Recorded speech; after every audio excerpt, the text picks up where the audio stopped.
there. So good morning, everyone. Good afternoon, good evening to the SOC 100 crew all joining us right now.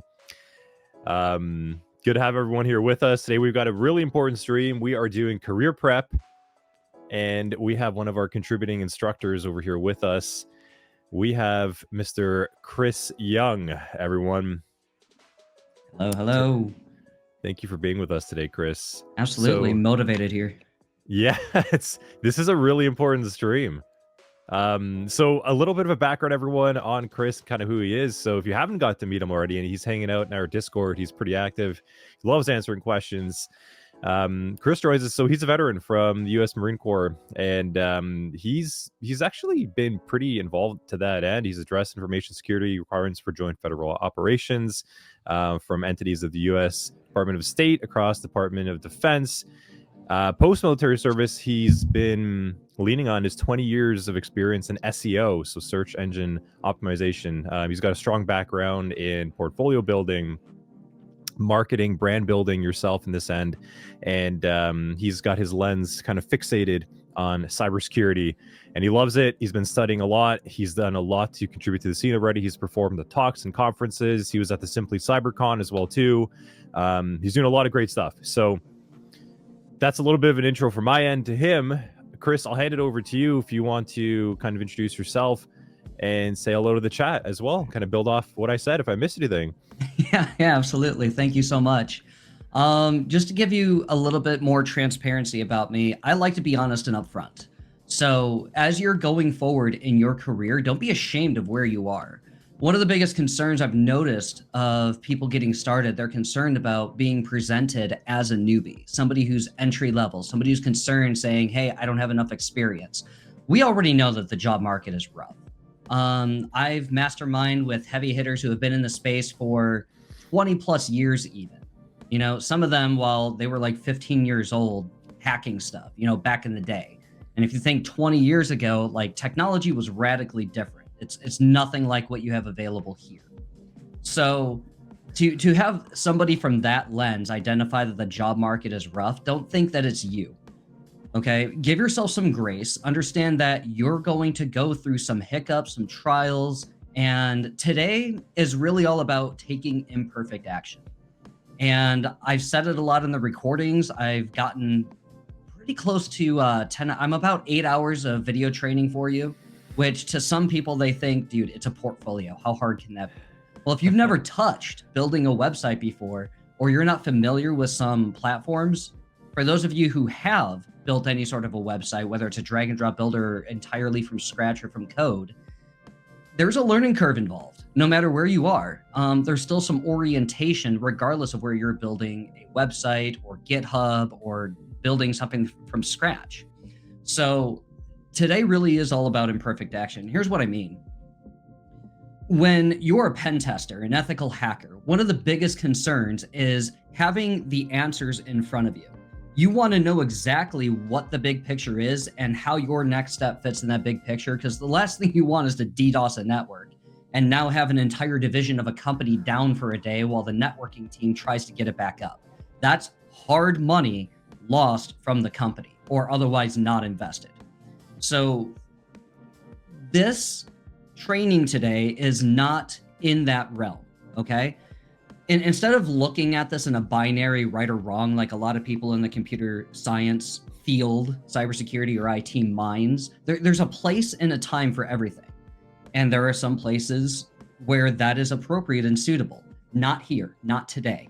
I want you to get out of your comfort zone, take some risks, and have some fun with this even, because you get to build something and showcase your skills and your personality a little bit while you're exploring this module. It's not going to be a very long training today, to be honest with you. I was actually concerned, like, do I have to fill up the whole time that we have available? This is not hard. And I've made it extremely lean and sufficient, but I've also built out the training in a way where I wish somebody had walked me through these resources in this way. So I'm giving that to you as a gift. So we got 3 platforms in the training for you. We'll go over those in a moment. But the 4th one is an absolute bonus. Some people are familiar with WordPress, some people are not, but it is a beast to learn. And there's good reason for it. And we're going to take you through that as a bonus training. It's not done yet, but a portion of it is already accessible in the training. So as I continue to build that out, I'll drip out a little bit more for you. And even if you don't end up utilizing that platform, still know or get oriented, even watch it if you don't get hands-on with it. Because at the end of the day, over 43%, I think it is, of websites on the World Wide Web are powered by WordPress. So if you're going to be regarded, whether you're in friends, family circles, or even in the business field as, oh, you're that computer guy, then as simple as it might be, it's good to have at least some orientation with that. So before we share a screen, I just wanted to give you some background. Like, you need to take imperfect action and be okay with the scope of today being in terms of good, better, best, instead of right or wrong. And as long as you take that lens today, I think we're going to have a great time together. Yeah, I totally agree, man. I mean, I can say, like, when I first got started, I ran into a lot of the things that you were mentioning right now. Is I took forever to get like my brand built, because I was like, okay, like it has to look perfect. Like I have to look and sound like I know what I'm doing. I have to look and sound like a 3-year professional, you know, like no one else will take me seriously otherwise. And a lot of students do that. And that actually hinders you quite a bit. Instead of just kind of putting yourself out there right away, being like, yes, I am starting, I am new, I am beginning, and I am going to get there, they hold off, and some just never get it done as a result. Or it takes like 1 to 2 years to actually start branding yourself, which, you know, the old saying, like the best time to plant a tree was like 20 years ago kind of thing. It's the same concept. So yeah, Also, I love it. sorry to interrupt. Let's make sure that we're not just being hard on ourselves as a community either, okay? Yeah. There are people who spend as much as $30,000 on website builds. I know, because of my previous life and career, I've quoted those. And they're more interested in having things perfect instead of publishing right away, like publish the homepage, publish a 4-page website, and continue to build out as you go. Yeah. Because there's this thing in SEO, search engine optimization, called age. Okay, age is a factor.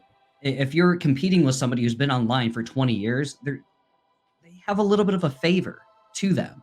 And so you want to take some imperfect action, get something up and running, and start getting it aged, because they want things to be pristine and perfect. And there's good reason for it, especially if they're in a very competitive space. And I'm not going to list the different industries out there. That's not what today is about. Just keep in mind, that's not just us. There are other people in the industry that are also concerned and looking at their digital assets in the same way. So it's going to take effort on all of our parts to remind ourselves not to do. As a matter of fact, I was guilty of it when I was recording the training for y'all. I took about a week, and I'm making notes, I'm planning things out. I'm like, no, that doesn't work. Erase or crumple up some paper and start again. And I thought, I'm spending time doing the wrong thing. I need to hit record. And when I started hitting record, I was closer and closer to how I wanted the video to be for you. And a few twists and tweaks, and I re-recorded, and things were good to go. So take it from me. I'm still taking imperfect action. It's not perfect, but it's closer to between the better and best for you. And I intentionally took the time to do that for you, because whether or not we're going to be around and answering questions going forward, this is not rocket science. And it's all going to be individualized for everybody. That's why it's kind of difficult to provide that support, because we're not those third-party platforms that you're going to be building this on. Now, whether you utilize the platforms that we're recommending here or not, at the end of the day, this really is an individualized effort. And wherever you decide to build or plant your seed or your digital online presence, I'm just excited to see what y'all come up with. So be sure to be excited about taking imperfect action and share what you create later today. Or as you go forward, start with the homepage, get something up and share today. Say, hey, I did my homework today, which can be a lot more fun than you think when we take a look at it. But I'm very excited. As far as my background, I've been consulting globally for the better part of a decade. I'm not impressed by companies who have like millions or billions of dollars. I've rubbed elbows with people there. I'm not fazed by those kinds of conversations. But today isn't about money. Today is about presenting your multi-million-dollar brand, because that's what it could be, depending on how much value you're going to bring to a company. but everybody started somewhere just like you. Everybody entered in cybersecurity at zero. And for people who are at the top of the food chain or the top of the profession, I want you to know there's an opportunity for you to get there too. It doesn't matter what your background is. The great equalizer is your skill set. And as long as you're continuing to upskill and you stay humble, I think we got a lot of goodies for you. So be ready to take some notes. Got a lot of ground to cover today. Awesome. Yeah. Thank you, Chris. Yeah. Let's do it. Let's do it. Let's jump into it. He's put a lot of work into the course platform, so I hope you all enjoy it. Let's get your coffees ready. Yeah. Let's jump in. I'm excited. Yeah. We got Tom in there. Someone just jumped in. Who was it? DT Kalani. What's going on? KSJ. Hot. I'm not going to say that full name. 99 over there. I got some raw going on over here. We got a war dog in the chat. Love it. For those of you who don't know, United States Marines have some nicknames. War dog is one of them because we're double dog. Yeah, good stuff, guys. All right, I'm ready when you are, bro. Let's go. Let's fire it up. I think the chat looks pretty engaged. Lots of comments coming in. So today's session, everyone, Chris is going to kind of go through the presentations, talk about things. He's going to walk you through the content of this module. Like he said, there's 7-8 hours of actual on-demand content on top of that. So just like the rest of our content, like we're going to walk you through it, but then there's additional content for you to go through on your own and really kind of specialize your time in and go through the stream again. So talk and chat, ask questions. We're going to kind of look at it and monitor it as we go. We'll pause. We'll take breaks as per normal. So honestly, in today's day and age, I think having a proper brand and portfolio to represent yourself is more important than ever. There was a time back in like 2022, you could grab a Sec Plus, take some training, and you had a job. And we've talked about that before. And you probably weren't even prepared for that job. It wasn't a good thing per se, but people did get in, and then they had to spend a lot of time in catch-up mode.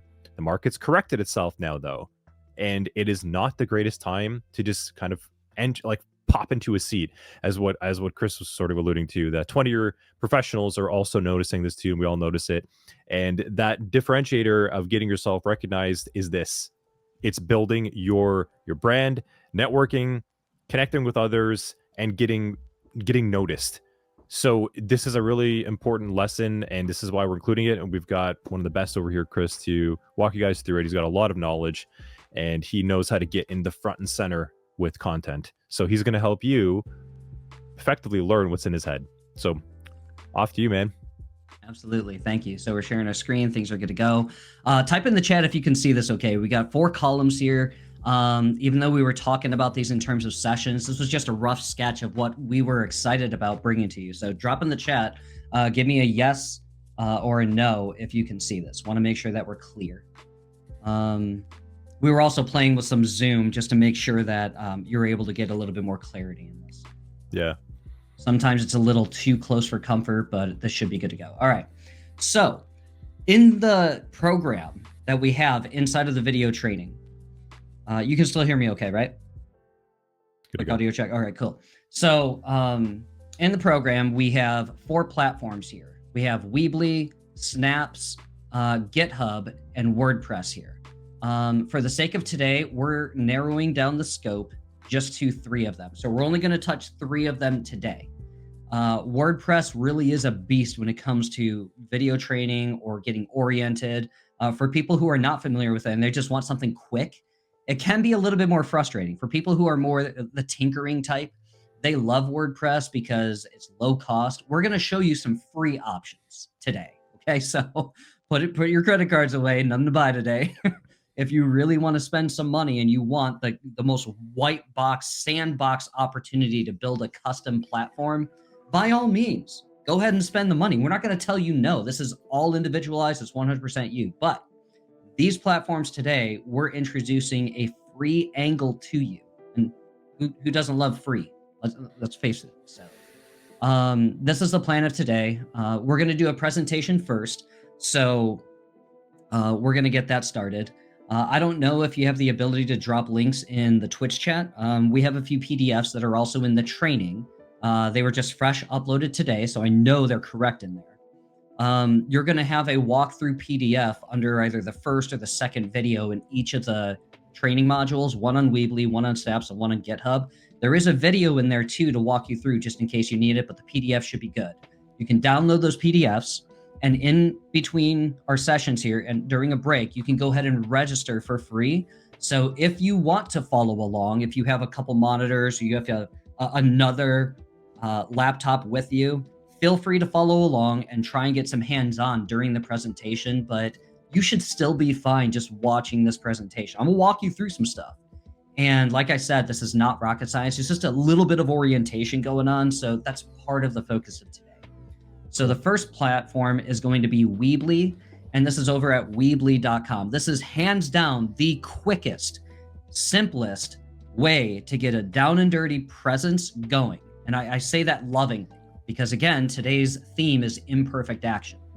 So there's not a lot that you can customize on here, and I like it that way. Because if you want something quick and you can start building your portfolio on it, this is the place for it. You can still get distracted and try and go perfect with color theory or kerning, if you know what that is in design with lettering.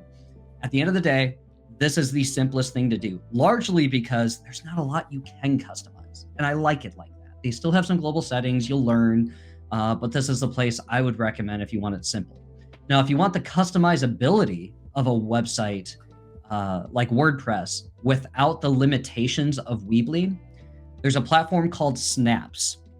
Snaps, with 2 Ps, is a platform that it's basically white labeled Doodah. If you've ever heard of the Doodah platform for website building.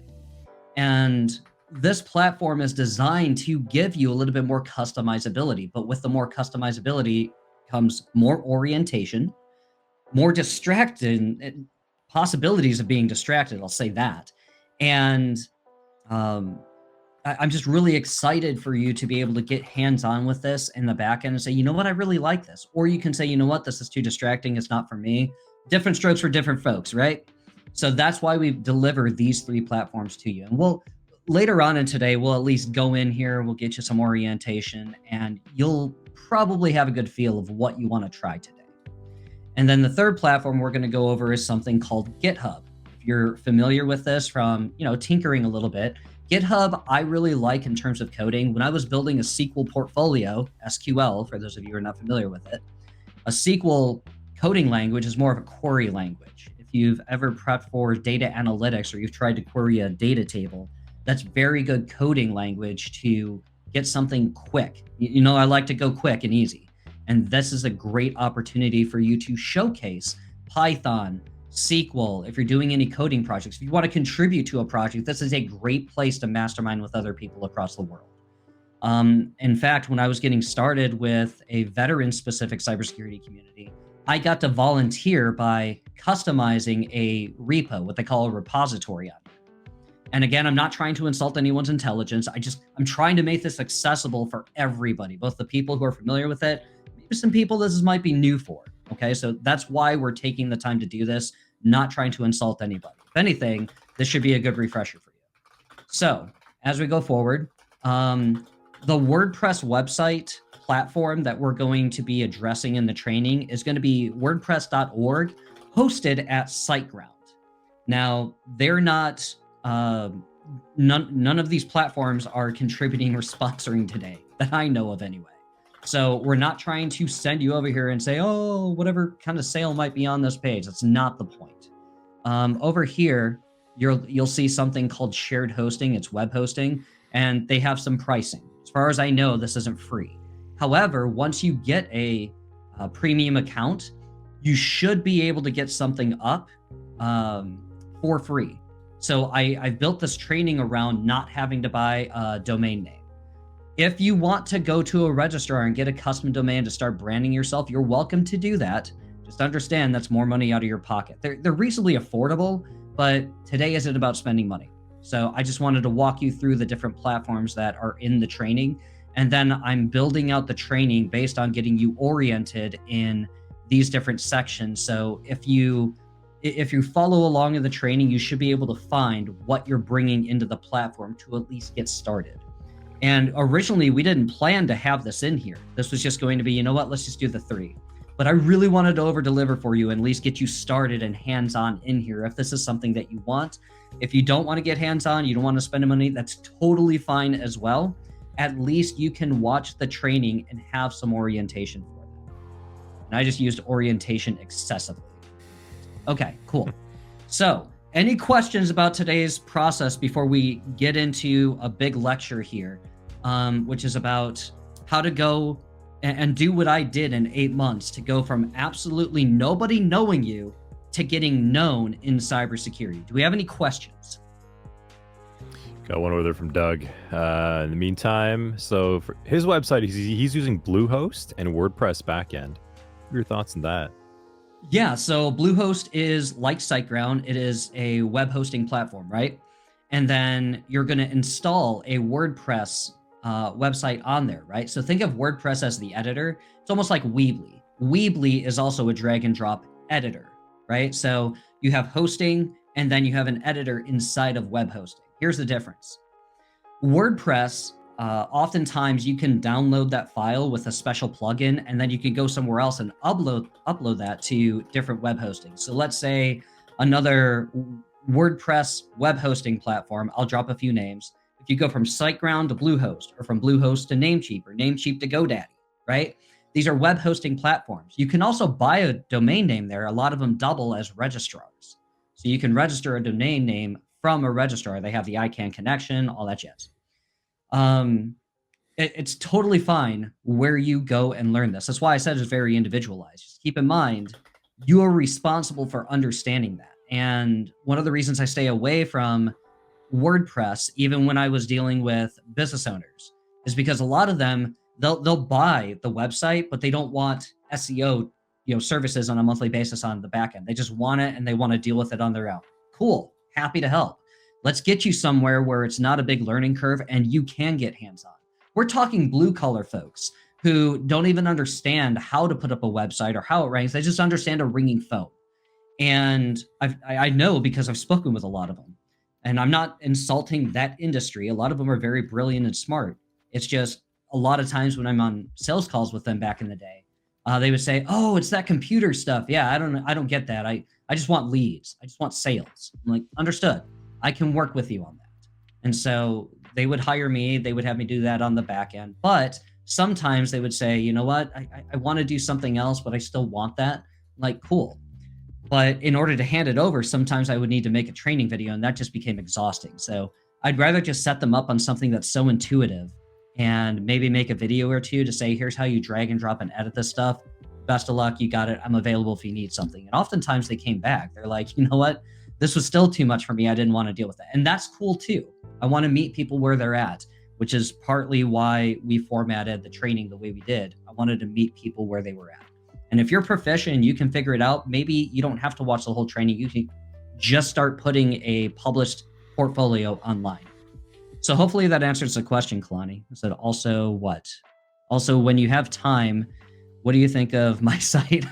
We can do a maybe website review a little bit later. We probably could, yeah. So if you already have a portfolio up, everybody, feel free to drop it in the chat. Maybe we can collect some stuff. Yep. So we'll take a break in 20. And this presentation is pretty short. I was able to get it done in 10. We're going to slow down a little bit.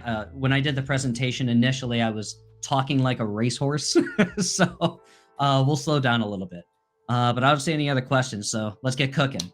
Hunker down a little bit. If you got coffee, if you got, whatever you got to do to hunker down, take some notes. Be ready to take notes. I'm here and I have a notepad here. So I'm taking notes as we're going on, and I'm the one running my mouth over here. I'm flapping my gums.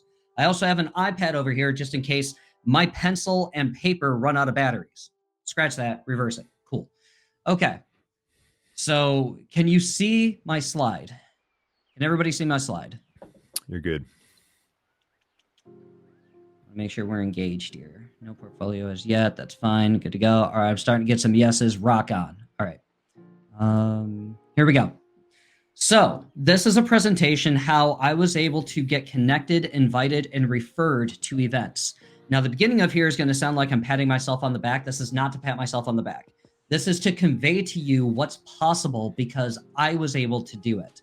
I invested a lot of time and energy and effort, and I worked hard to do this. But I'm not saying you can't. You never know what's possible until you get started down this road. So that's why I present this training to you. And a quick disclaimer, this may skyrocket your success, your reputation in the cybersecurity space. But I am not responsible for the actions that you do or do not take, or the results you do not get or do get from the action that you do or do not take. All right, so this is 100% entirely on you, and you're responsible for both the action and the results from those actions, which could be good, could be not so good. It's entirely on you to take imperfect action, and you'll see what I'm talking about. But at the end of the day, if you want a career ninja kicking the bad guys, welcome to cybersecurity. We love it. So basically, this presentation is all about tactics to get connected, invited, and referred to opportunities. Well, here's what I mean. I went in 8 months from being an absolute newbie to getting 5 cybersecurity conference talks booked. The first one to a sold-out audience. And people were upset that they weren't able to get in. We maxed out the presentation. I was like, all right, I don't know what to do about it. It was a third party that invited me. I don't know what I can do. All right, I had to fix something on another monitor. I got a 3-monitor setup, so I'm trying to focus here. I got 24 job referrals. That's 24 job referrals at least from absolute zero. So think about that. People are struggling to try and get a job in the marketplace, let alone get known, and I started getting job referrals. 6 live stream guest appearances, all on virtual events. I've also been an intern, and I've also been a guest instructor. A low level effect. Thank you for the opportunity to share this wisdom with y'all, so I appreciate it. So I'm trying to say I did this, and you can too. Now, I'm not just talking about live mentions where you go on a live Q&A, somebody brings up your chat on the screen and is like, hey, somebody had a meaningful question, other people can benefit from this. How about we actually go on live and let's start talking about this? I'm talking about somebody actually shouting out your name by name, then taking it a step further, interrupting their interview with Jack Scott, by the way, she's an executive in the space, if you haven't heard of her, and saying something that is familiar to you. If anybody has sent DMs with me, I might have said it actually in the chat in SOC 100. I say #motivate. And this comes from a background in the military. I was walking down the hallway and there's a sergeant major. He loves to stop everybody. And I was in a hurry for a moment. And he was like, hey, how we doing, Marine? I'm like, motivated, Sergeant Major. And then I kept walking. He turned to me. He was like, effing A right. But then he shut the hell up and he kept on moving.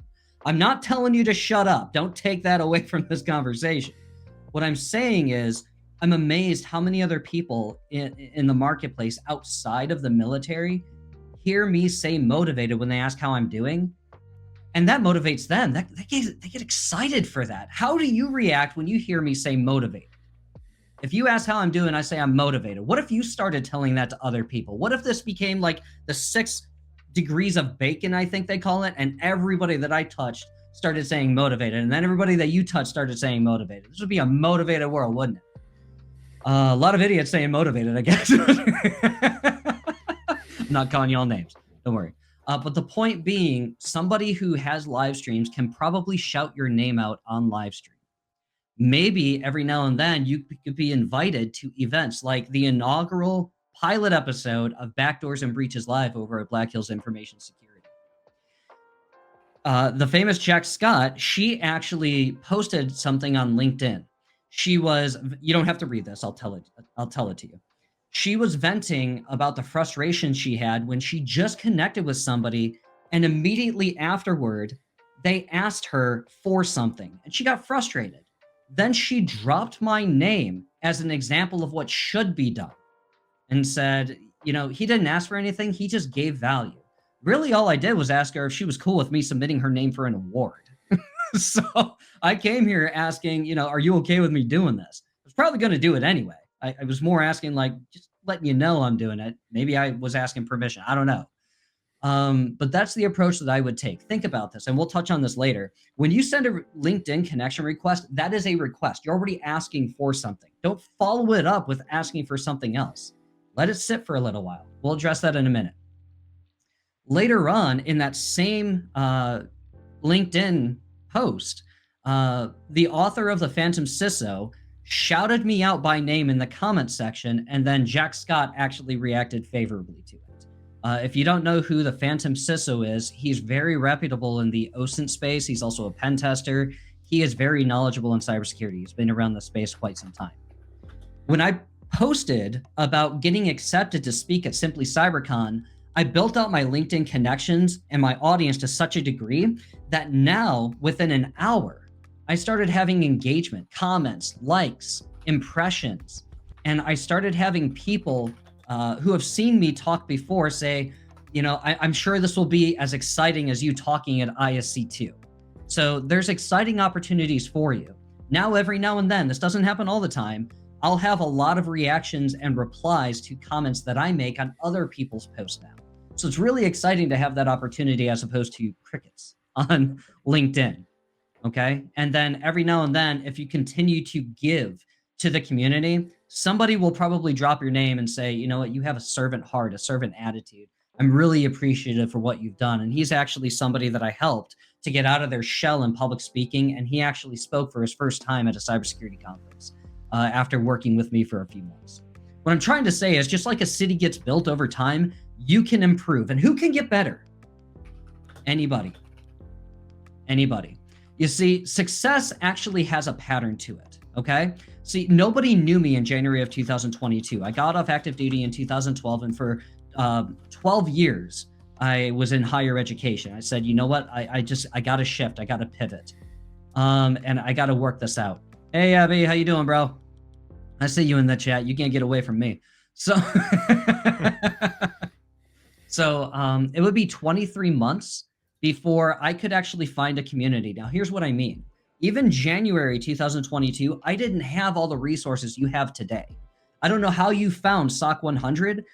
Chances are there were a lot of communities that might have been talking about this. Okay, I know I was talking about it when I first heard about it, and this was long before they invited me to be an instructor here. Now, I'm fortunate to be a part of the communities, but when I found these communities, I said that I would take this seriously. Now, to this day, every single one of these names, you may have heard one or two of them going forward.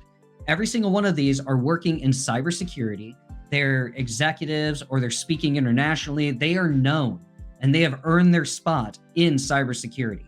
And I'm honored to be able to call them peers and say that I have worked with them in some way, shape, or form to this day. Now, let's apply this same philosophy somewhere else, okay? In 6 weeks, like fitness, for example, I went from 0 to 6 pull-ups. In the following 13 weeks, I went from 6 pull-ups to 18 pull-ups, and I dropped another 30 pounds after the 15 in 6 weeks to become a United States Marine. I'm not saying this for a recruiting pitch. I'm saying this to say you don't have to read every single one of these line items. But there are Marines who wait 6, 8, 12, 16 years of their career to get 1 or 2 of these shots as special assignments in their professional career. I got all of these by positioning myself within 4 years' time. So I'm saying this to say I practice what I preach, and I've practiced this in different locations. Now, I have people on the screen here that I actually call peers, and I've worked with them or for them or alongside them or in conjunction with them in some way, shape, or form to this day. And these are heavy hitters that are definitely in the marketplace. So if you want an action plan, an action point, a way that you yourself can get into a room with heavy hitters like this, type in the chat the letter I. I want to hear I. I mean, I don't have to tell you if you don't want it. I just wanted to check. All right, we got Tom, we got Lonnie. Zero Cool. That's on a movie, isn't it? Zero Cool? Yeah, it is. Yeah, it is. Okay. Yeah, we got Zero Cool here with us. Damn, and that's all good. Sometimes we get a bunch of lurkers in chat too. I can see there's actually a couple dozen, almost at the several dozen mark over here. So there's lurkers in chat too. All good if you're kind of like in between your screen.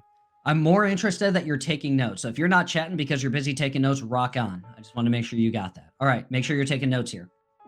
So step 1 is to backward plan. Type a yes in the chat if you've heard this phrase before, backward plan. It's cool if you haven't, but I want to know.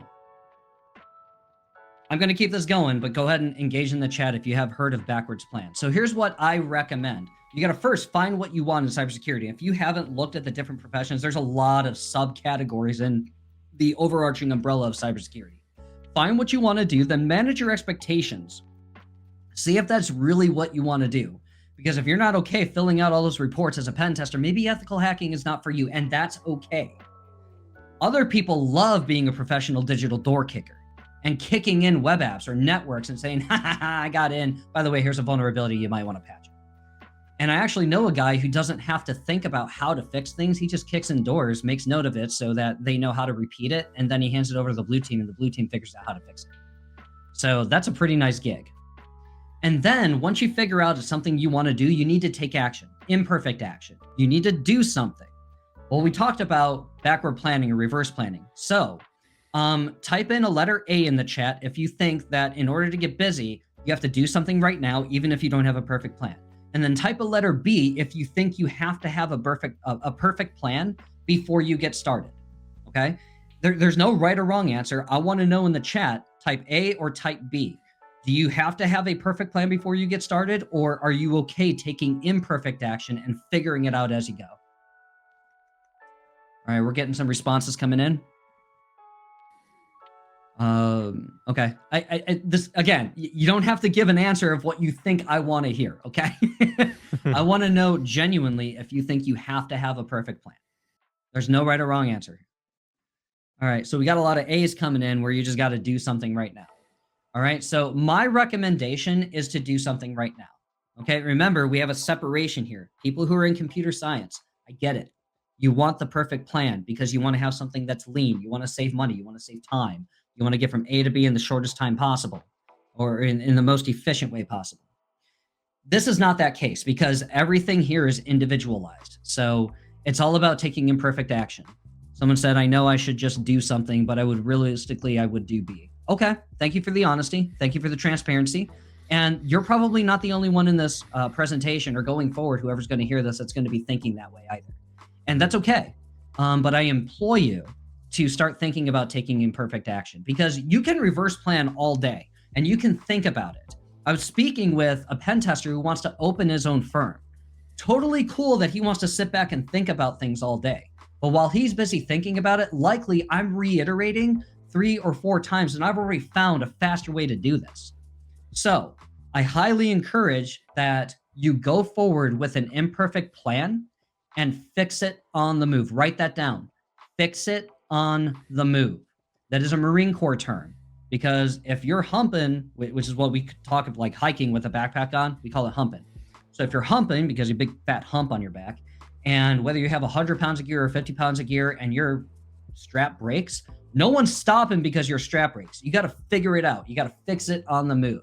So apply that to your lifestyle and fix it on the move. Bonus tip, I highly encourage that you look up to somebody. For me, that was Jack Scott. Okay, I found her at back-to-back cybersecurity conferences, and she was I don't want to say oversimplifying, she presented the NIST cybersecurity framework in a very easy to understand process. First cybersecurity conference talk that I understood front to back. And so I said, you know what? If a heavy hitter like that can keep things simple, that's my example. Because how do you know that you can deliver something and you understand it to a high degree when you can simplify it for somebody? And for me, as a brand new performer in cybersecurity, she was able to deliver that. So I'm not saying you have to follow this person, but follow somebody who is in the place where they've already crossed that journey. They don't have to be your mentor, but if you can at least interact with them in the community, maybe even on LinkedIn, there's a good opportunity for you. So step 1 was to back your plan. Step 2 is to network. Now we're getting into the discomfort zone. And nobody likes to use networking. I loathe the word networking, but I'm using it as an umbrella term, okay? So if you've ever heard the phrase, birds of a feather flock together, we remember that as kids, okay? You want to be around people who have done those things, okay? So number 1, you're already here because you're working on bettering yourself. So I applaud you for that, quite literally, okay? And that's a meaningful applause because everybody in the space is upskilling themselves, including the executives. They're still doing that, okay? And they're publishing their work. They're sharing their work. They're going on live streams and sharing what they're doing. They're presenting at cybersecurity conferences. I'm not saying you're there yet, but you never know when that day might come. So share what you've done on LinkedIn. Hence, I shared with everybody that I got accepted to present at an inaugural event for a cybersecurity conference, and I got a ton of engagement, okay? But I've earned my way to that. So if you've never hit the connection button before, or you're concerned about hitting that connection button, and it's okay to be hesitant about hitting the connection button. Here's my recommendation. Get over it. I know that's pretty blunt, but here's what I mean, okay? Reach out to me, okay? My username is reachchrisyoung, linkedin.com/n/reachchrisyoung. Reach out to people in SOC 100. Drop your LinkedIn in SOC 100 right now or a little bit later or after this live stream, and connect with everybody. Make it easy for everybody to get into practice, and keep hitting connect. I mean, don't go overboard. You don't want to get banned for like reckless use, but maybe like 5 a day or something, all right? Do this until it gets into your comfort zone, and then start branching out to people who are second connections or third connections. Maybe you'll find somebody who's in a cybersecurity conference and you're like, I want to connect with that person. Hit connect. By the way, I've had better success not sending a message before I connect explaining why I want to connect. I just sent the connection, and here's a little secret. Here's a little tip for you. If you really want to connect with them, send the connection, wait about 2 weeks. Double check with them, maybe keep a spreadsheet. And if they don't connect, disconnect with them or take that away, and then send the connection request maybe after 3 weeks when LinkedIn lets you. Here's what not to do. I'll say it again. Here's what not to do. For the people who didn't hear me in back, I'll say it again in blue. Here's what not to do. Don't connect with somebody and then send messages, like 15 voice messages, all 1 minute long, to them. They are busy. They will not listen to this. It will not go over well for you. Do not do this, okay? Remember, nobody knew me for about 13 months when I started properly trying to get into this space. So when I connect with somebody, I send them a thank you message. And here's my thank you message. And write this down before we take our break here. Hey, name. Okay, so hey, Anthony, or hey, Josh, or hey, home skill and a rye toast with a side of fries. Thank you very much for connecting. Stay motivated and have an outstanding rest of your week. Did I ask for anything? No. They gave me something that I asked for, which was a connection. So I said, thank you. And then I gave them something that was a little bit of my personality. Don't copy and paste this. Put a little bit of your own personality, but give them something as an expression of appreciation, okay? And every now and then, you'll have an opportunity to be recognized for something that actually comes up. That was a milestone. I got nominated for a TED Talk, and I shared this. And then later on, people actually acknowledged this. They started celebrating this. They're like, hey, you got acknowledged for a TED Talk. And that actually turned some heads. They're like, please keep us posted on how that went. By the way, they ended up not accepting my talk, just in case anybody is interested. So I told you there was a 3-step approach. We're on step 2. After the break, which gives you a reason to come back, we'll look at number 3. Sounds good. And yeah, we're gonna take a little bit of a break here.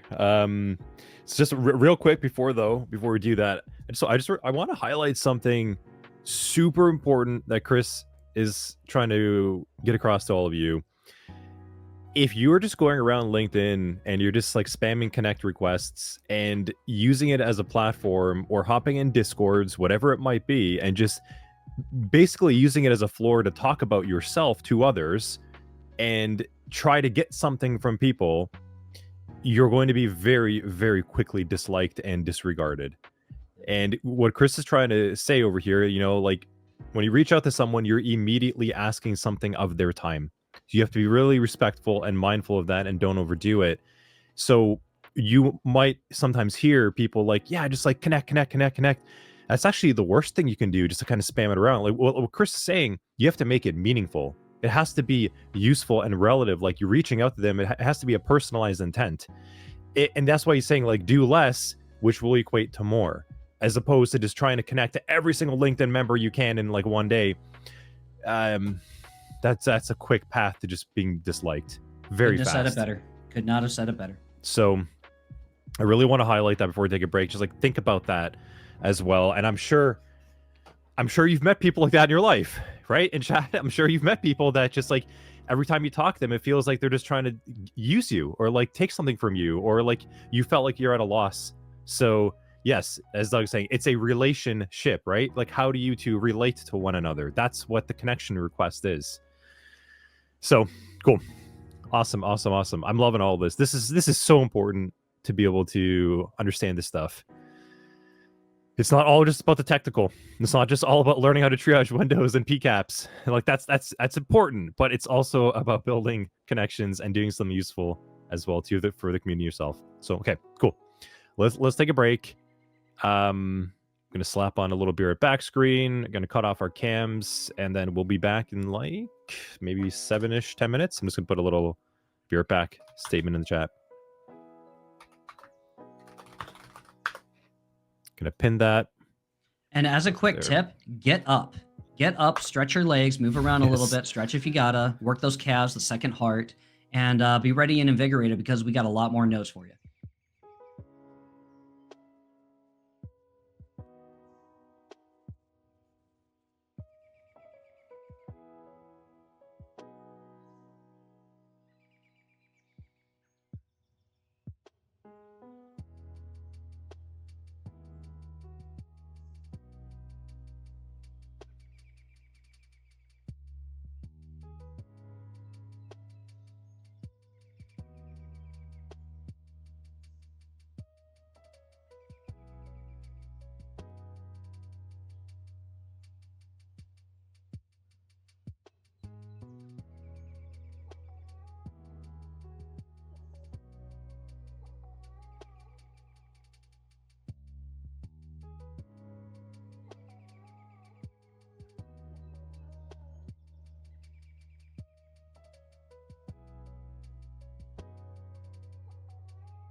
Back in action.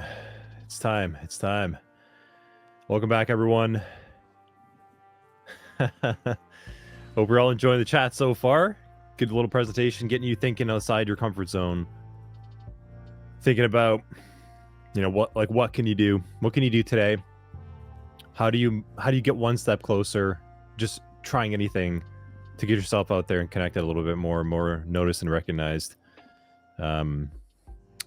And honestly, to whatever you'd like to do, right? Like whatever your goals might be. Whether it's being very active on socials, whether it's being active in a Discord, whether it's being part of a meetup, whether it's part of just like a local community of like a couple dozen people. It's up to you. That's what Chris was really highlighting as well. And it's just today's message really is like, how do you just do one thing to get you there closer? Just start. So, Chris, I'll hand it back over to you.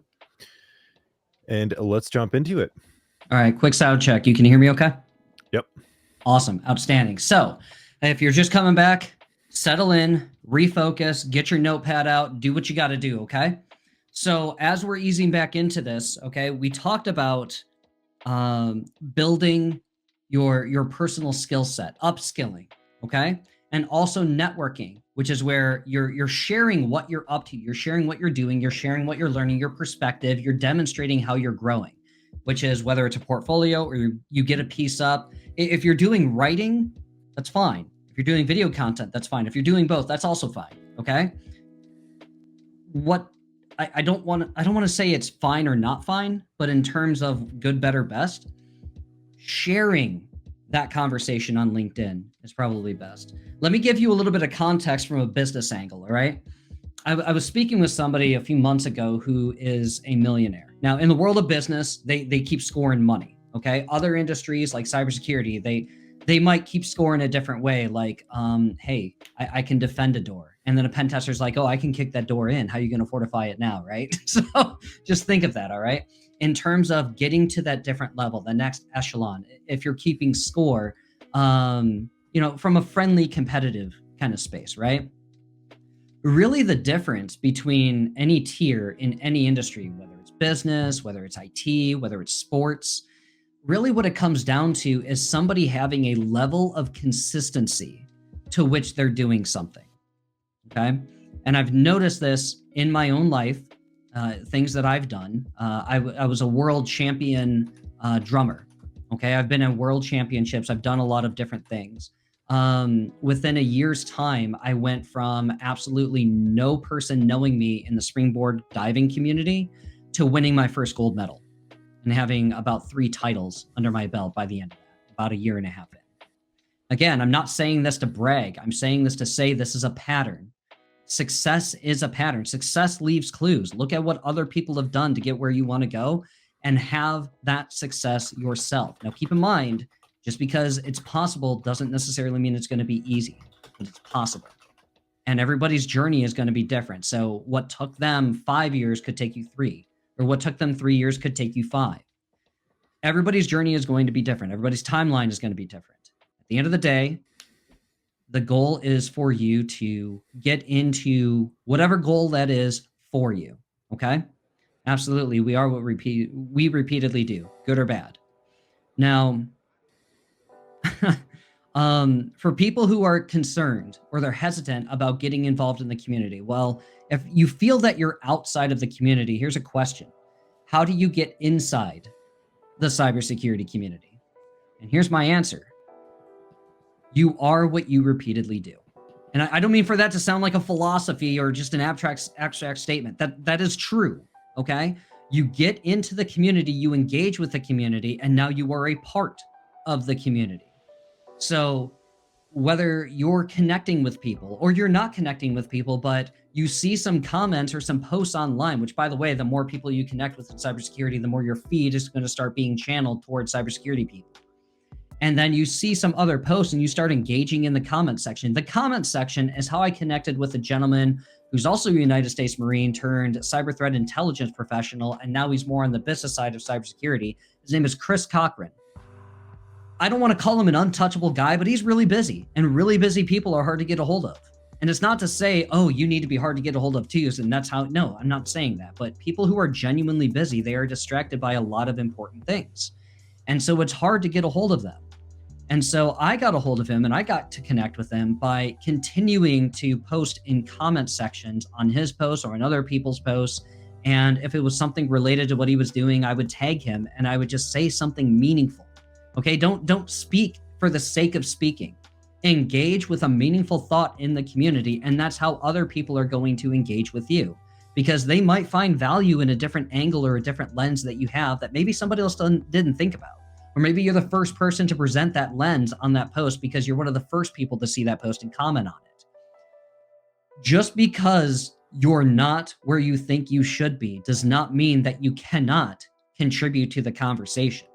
I'm just saying, think a little bit and engage in a meaningful way, and you might be surprised what kind of result you're going to experience on the other side of that. Keep in mind, whether it's a LinkedIn connection request or you're posting a comment, you're in fearland now, Jack. And that's okay, because your comfort zone grows by doing things that you are uncomfortable with. I have an irrational fear of spiders, putting it out there.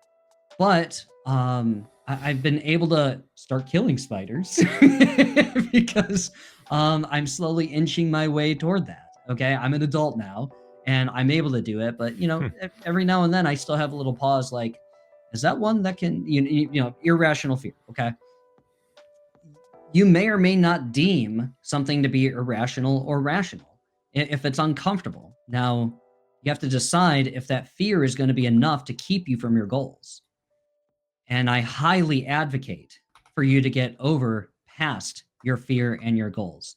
Someone said when creating a social media account to connect with others and you use your real name or made up name like 0 Day, Hacker, or something else. Well, I was talking with 0 Day this past weekend, and I was asking him his perception on the lens of people getting started. Now, he's a proficient individual in pen testing, ethical hacking, right? So getting into a different industry or a different subcategory of cybersecurity is probably going to have a different path, right? Now, it's not to say that you shouldn't understand what you're going to be kicking in the digital doors of, okay? That being said, there might be a different path for going that route than maybe what you would be doing on the blue team. I've also known a lot of pen testers who start off in the blue team side. So they're fortifying things, and then they gradually drift into something that's a little bit more interesting. Like, I'll drop at least one name, Tyler Ramsby. He is a pen tester. He started in IT, then worked his way into blue team, then he worked his way into red team, and he earned his way in there. 1.5 years on the blue team side, defending things, and then 1.5 years on the pen test side, and now he's an aggressive individual in the space, and he's well known because he was posting content out there, okay? So he's upskilling, he's sharing, and he's giving now, which is going to roll into the third point, which rolls perfectly off of what Anthony was addressing earlier. So I love that segue. So thank you for that. So tip 1 was the backward plan. And I remember, fix it on the move, take imperfect action.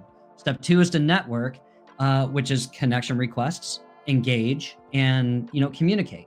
And then number 3 is to give. And here's what I mean. Give the gift of giving without expecting anything in return. Does that sound redundant or confusing? Maybe, but I still highly recommend, and I implore you to do this too, okay? So when I first got started, there was somebody I found by the name of Kimberly Can Fix It, username. A lot of people use their real name on LinkedIn. And Ryan Montgomery, who is 0 Day, he's been very public about his real name. He still has his name on LinkedIn, I believe. But his username 0 Day, I think, is on Try Hack Me still in the top spot. Like, just an absorbent amount of time spent on there. It's incredible. But he was hacking something live in a community on the side here. It was a small group. And I got to see him and his thought process. You can tell that he's not just a high-profile individual. He can think through a problem like a hacker. Okay, so he's more than earned his spot. So whether you're high profile, like this founder of a nonprofit organization for cybersecurity, or 0 Day, or Anthony even, okay? It's not about being high profile, it's about being proficient in this space. So be more interested in upskilling, and over time, you're going to build your reputation. So be open to that. Be open to going the distance. Think about this, even though it's a sprint, because you want to get a lot of knowledge up, the networking thing is going to be a marathon, and be open to it, okay? Because you earn a reputation over time. So I met her, Kimberly can fix it here, and we had a conversation, and she invited me to be a contributor to her website. And I said, you know what? Still kind of new, still kind of fresh. Let me take a look at the lay of the land. Let me see what I'm interested in contributing. I don't even know what to write about. So I took a look, and I found somebody who is a book reviewer in the cybersecurity space. Her name is Alexis Julian. And I wanted to get her attention. I thought, how am I going to do this? Probably going to be difficult because she's working in SOC. And if you know anything about a SOC analyst, they're probably busy people, especially if you're working like third shift and you have a family that's on the day shift. Like there's a lot you can juggle when you're getting started. Okay. And I understand that. So how am I going to get her attention? Well, I decided to reach into my bag of tricks from my past experiences. And I decided to create something for her. What did I decide to do? I took her book reviews that were posted online over time, and I ended up putting it all into an ebook, putting it into a PDF. I took it a step further, and I made cover art for her to share. And then I took it even further. You know, right? This is not just onesie or twosie off the cuff. I made a flipbook ebook that when you actually open this and you hit the right arrow on your keyboard, it turns the page and makes it sound like you're turning a real page. You think that got her attention? She came back to me a little bit later after she saw this. She's like, hey, are you looking for a cybersecurity mentor? Do you hear what I said? She came to me. That is the power of giving. So take a note of that. Give, okay? Give the gift of giving without expecting anything in return. You'll be amazed what you end up getting. So when I was looking for another opportunity to give, I found Dr. Gerald Ozier's ongoing online presence. And every quarter, he's accountable to his own audience with something called State of Simply Cyber. This is his own doing. It's his own thing. Everybody has their own thing. This is his. And so at the time, he lists everything that he's done, everything that he wants to do going forward, and then he opens the floor. And people can engage in the chat and say, here's what I'm interested in thinking about. Somebody made a mention of something called a cybersecurity conference board. They wanted to see what cybersecurity conferences are out there. And especially if you're new, you don't know what exists out there. So I stayed up all night after somebody asked for that. And he's like, that's a really good idea. I didn't ask for permission. I didn't go to see if it's okay. I didn't make a deal to see if he was going to use it. I stayed up all night to build this. And then the person I was a study buddy with for the time, he dove deeper into a Trello board and he customized it, put tags on there. I just put all the information in there. He's the one who beautified it up and made it more engaging. Even put a map out there so we could see the concentrations in the United States or globally, however it was. And we gave this to him and his jaw hit the ground when he saw it. He's like, whoa. So he's like, as long as we have a way to maintain this going forward, I'm going to share this with the community. And then he did. And he spoke our names on the live stream on YouTube channel in front of everybody. And he's at, it was 70,000 subscribers at the time. He's now on his way, if not over 200,000 subscribers. I'd have to look and check. Anyway, another person, we were just joking at the time during Ask Me Anything Q&A session. And we're like, hey, can we do something while we're on his daily cyber threat brief, whatever he does every weekday morning for the news? And we're like, hey, can we play a game like bingo or dominoes? And somebody was being clever, like Yahtzee. And so I was like, that's interesting. So I stayed up another night, all night. And I looked for a way to engage in bingo online. And so my study buddy, again, he did a deeper dive. I was more the imperfect action. He was more the technical mind. And we presented this to him. And I actually recorded screencast videos like I recorded for the training for y'all. I recorded screencast videos. It wasn't long, but it was a way to orient whoever wanted to maintain this and utilize it. And now they're doing Simply Cyber Bingo on a monthly basis now, the first Friday of every month, I think. So you never know when that's going to happen. But the point was, I wanted to get known and I gave. So I'm practicing what I preach here. I've done this. And I didn't think he was going to speak my name. I was like, hey, this is pretty cool. This is funny. He's like, this is awesome. And then he started getting that sponsor. Now he's giving prizes out for something like this. So it's turned into something that's real. It's not just a little game or a joke anymore. Like, people enjoy engaging with that. And there are some inside jokes with the community. So it fosters an opportunity to want to stick around a little bit longer too. And then I co-founded 2 active groups, one of which was the Public Speaking Masters group. And this is where I helped, and we have a track record of success now. I've helped 4 people now with my co-founders.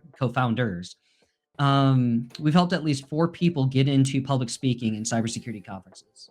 And it's all about taking imperfect action, trying something, taking a risk, getting outside of your comfort zone. And a few of them came to me and they asked for constructive critique. They're like, hey, I really want to do a good job. Will you mentor me on the side? As a matter of fact, they referred my name to someone else, and he's getting ready to present to executives. I think, is he a SOC analyst? He's somewhere in blue team. I don't know if he's a SOC analyst. But now I'm working with him on the side. I was like, dude, just take an imperfect video. I don't even have to critique it. We don't have to talk about it. Just hit record, present something, send it to me so I can watch it. After I'm watching it, you can delete it. We will never talk about it again. But take imperfect action. Show me you're taking action. Now I'm working with him on the side. Absolutely for free. I'm giving to the community because he's trying. He wants to get better. And who can get better? You, me, anybody. So write that down. Anyone can get better. Anybody can get better, okay? So we organize this, and that's now one of the people, there's an executive in cybersecurity who now has the last Tuesday of every single month booked on their calendar permanently to go to that kind of event. And they want to steer other people to this. This was designed for executives and newbies alike to be able to come to this kind of community. And so if you want to get better at public speaking, maybe somebody can start an event in Level Effect in that Discord. Maybe we should start one up to where if you want to get better in public speaking, take imperfect action. We can do an impromptu or an extemporaneous speech. So where somebody has brought a 3 to 5 minute talk or 5 to 7 minute or a 10 to 15 minute talk, and it's all prepared, you can come in and have 0 time to prep pretty much. Like, you have until the first speaker is done, and now you're up to present. This replicates the professional setting, which happens a lot more than you think. Somebody's going to come to you when there's an event and say, you know what, somebody didn't show, we have time to kill, we have time to spend. Do you have a hip pocket talk that you can pull out and present? Which has actually happened twice at cybersecurity conferences in my personal experience actually being there and seeing. So whether it's going to be in a professional environment or it's going to be at a cybersecurity conference, if you can build that reputation that you have something of a hip pocket ready to go and it's going to be of decent quality, you could be that go-to trusted person when you show up to a conference as somebody who's dependable, somebody who can be relied on to deliver and give to the community if at random you're called upon. So just something to think about, okay? The bottom line here is you have to give to get. Is this making sense? Drop a yes in the chat if it makes sense.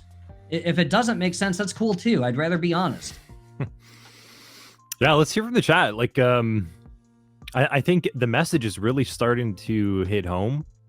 I put like the message up further in chat, right? Like, everything that Chris is saying, like, it's not like he just woke up one day and all of a sudden all these connections were waiting for him. It doesn't work like that, right? A lot of students, they're like, oh, how am I going to get into cybersecurity? Like, I need to study, I need to learn all the skills. That's one part of it. That's just one part. But now, how do you actually get into cybersecurity instead of just how do I do the job of various roles in cybersecurity? And that's what Chris is saying, is actually going and just doing things, like giving to the community. Like, all this stuff is really, really important as a takeaway. And I know this is actually harder than any of the most technical labs that you're ever going to have to do. Like, the most challenging technical content, the hardest malicious compromise hosts you have to triage and incident response. No, this is actually the hardest stuff. This right here of actually going, you know what, I'm going to go and I'm going to try to get myself to be a speaker at an event, or I'm going to try to make a difference in a cybersecurity community. That is way harder than any of the technical content in this industry. That's why so many of you have such a struggle of starting this, because it actually is friggin' hard. And that's why Chris is just really trying to highlight here, right? Is just start. Just start. Don't think about difficulty. Just start. Hop in that Discord, talk for 5 minutes about what you learned today, and all of a sudden, that's going to turn into like a 30-minute conversation with other people before you even know it. Another idea, you could start up an accountability call, and it can be on a Monday night or a Tuesday night or something, and everybody can hop in. It doesn't have to be long. You don't have to do a prepared speech. Just show up. You don't even have to turn your camera on if you don't want to. But you can get on, if you wanted to type in the chat, I guess you can do that. But the goal is to try and get a little bit better at public speaking, right? Take some imperfect action. And so you can hop on in a voice channel and say, here's what I did last week. If you want to identify any hurdle, maybe mastermind a little bit, like here's what I had that I got stuck on. If you have any solutions, cool. Here's what I've tried to figure out.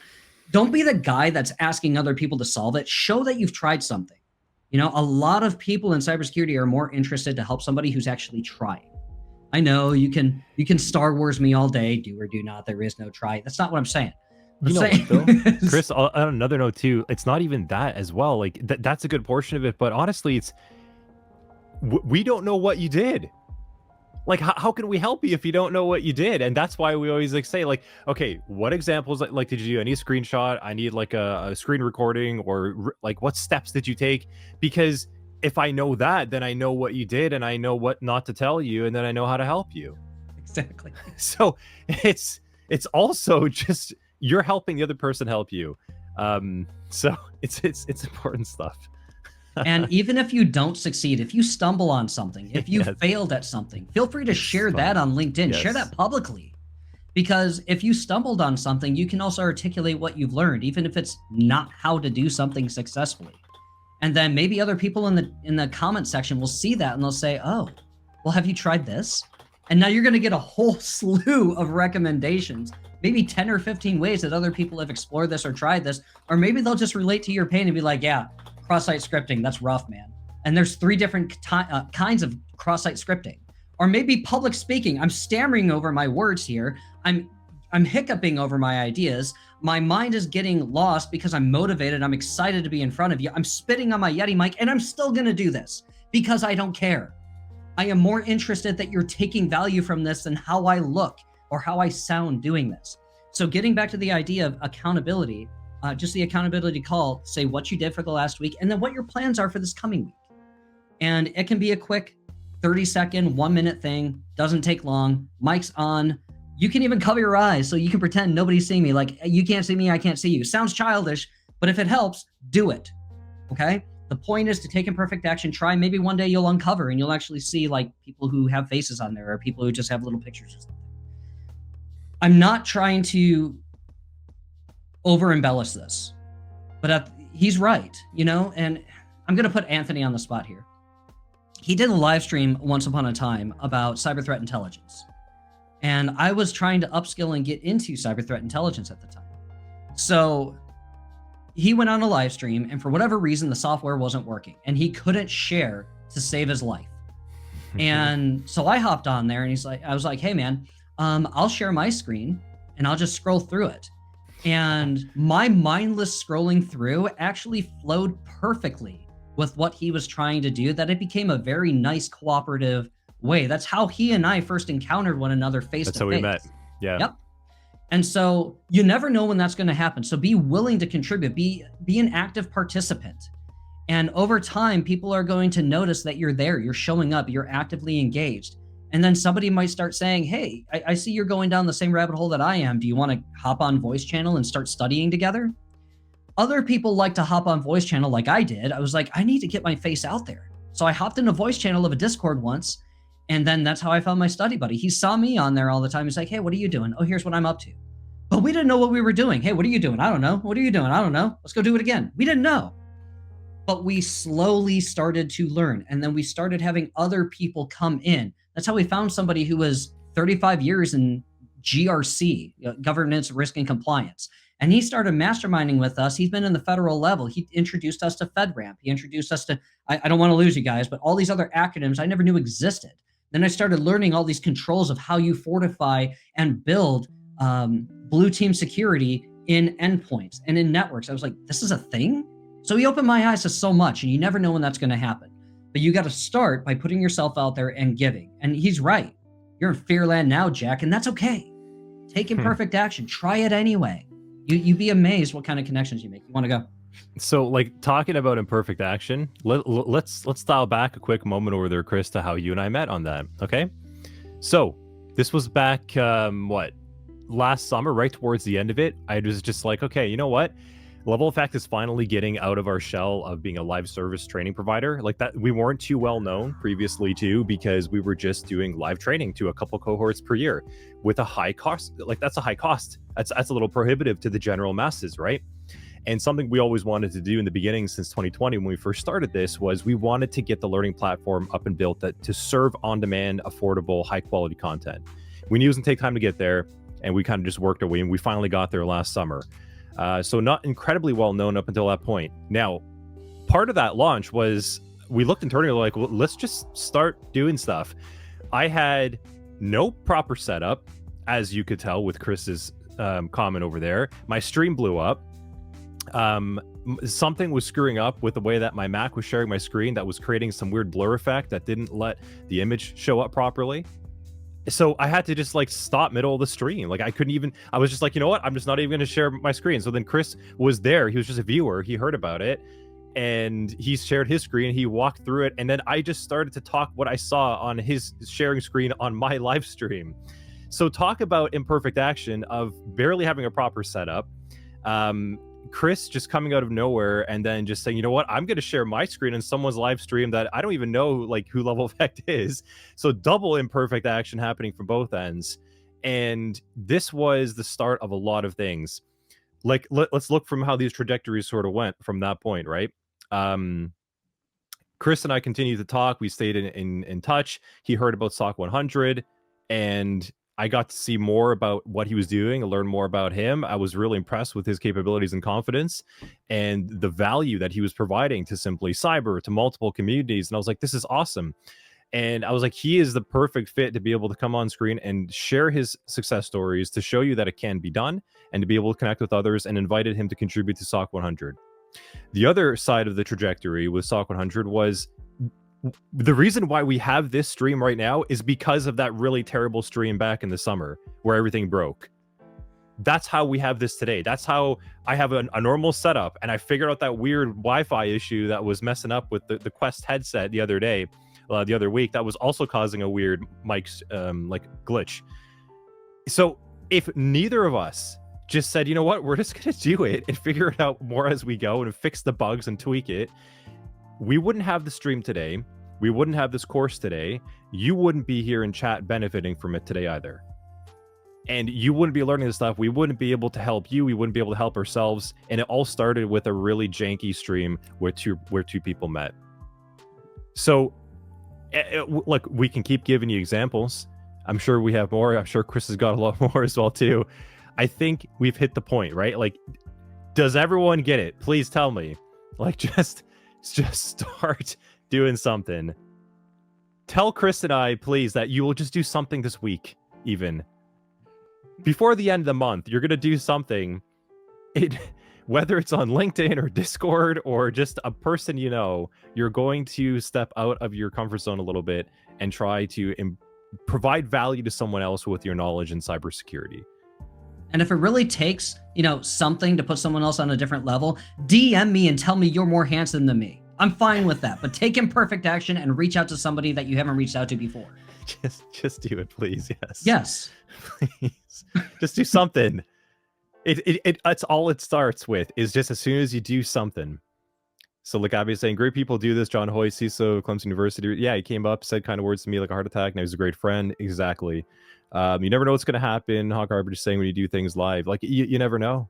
So yeah, glass half full, please. Exactly. So even though it sounds like we're droning on, yeah, these are the things you need to be taking note of. Even if you're not writing them down, take them to heart. These are the things that change people's careers. What we're talking about right now. So the portfolio is easy. We'll get to it. Okay. Yeah. These are the things that we need to talk about in this live stream and in these kinds of chats.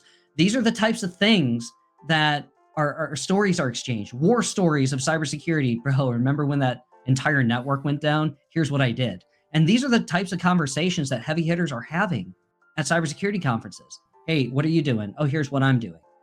And they exchange ideas, they exchange solutions, and it just naturally occurs. They're like, hey, what are you up to? Yeah, how are things? And sometimes it's an interpersonal conversation. Sometimes it drifts in and out of the professional conversation. But unless you're in the community, you will never know. So just start participating and engaging with people. And I've seen some comments in the chat that people are already saying like they're available. They want to start doing something. That's the kind of action I love to see. So whatever you decide to do, even if it's just getting your own portfolio up, do something. So yes. Thank you very much for driving that point home. So here's your takeaway. Get active. Duh and or hello. So whether you need to go to the State of Simply Cyber or you need to hop on these other live streams with SOC 100, if they're doing something else on the side, if there's news channel, whatever you're doing, listen to when people are talking in the cybersecurity community. Take some notes, see if there's an opportunity to help, and take action. I don't know if I have I have an example right here. So here's a way that you can get active. If you see somebody who has a free repository, okay, what I mean is just a list or an inventory. Maybe they have free resources.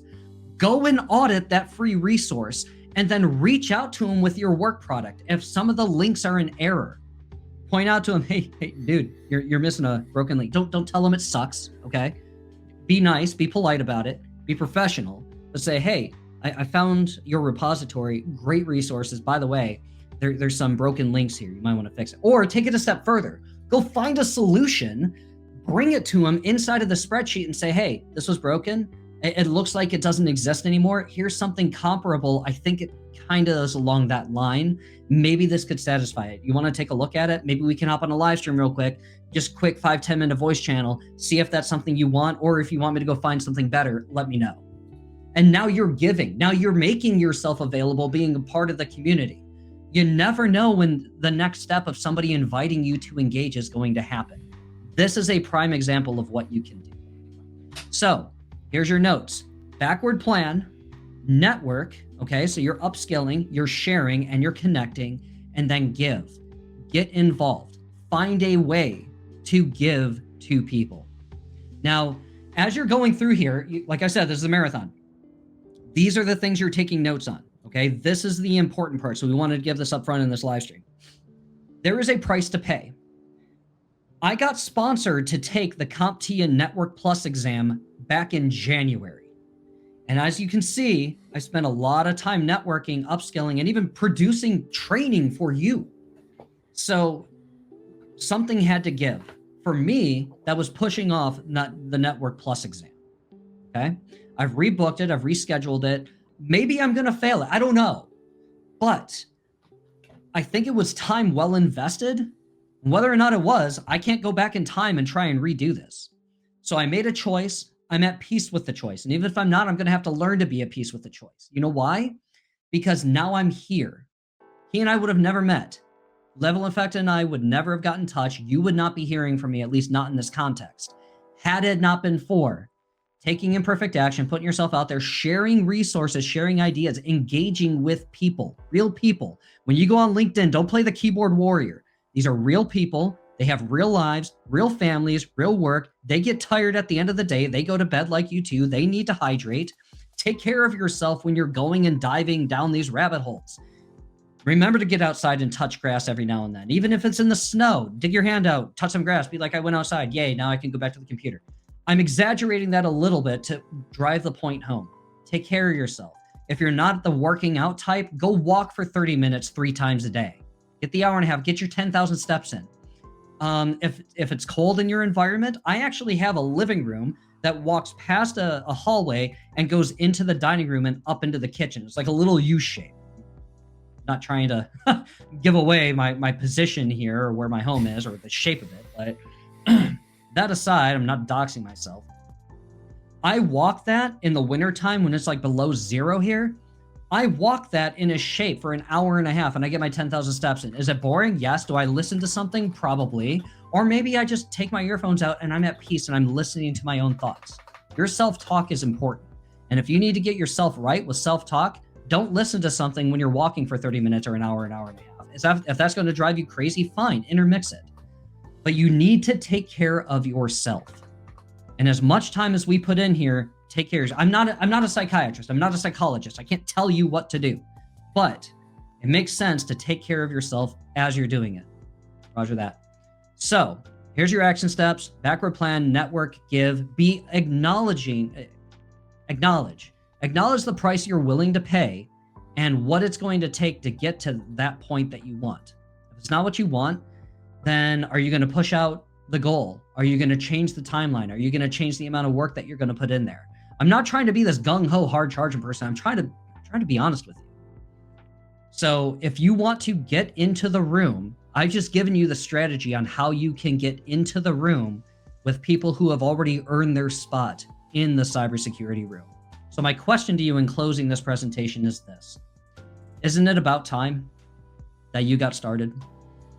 Thank you. What questions do we have?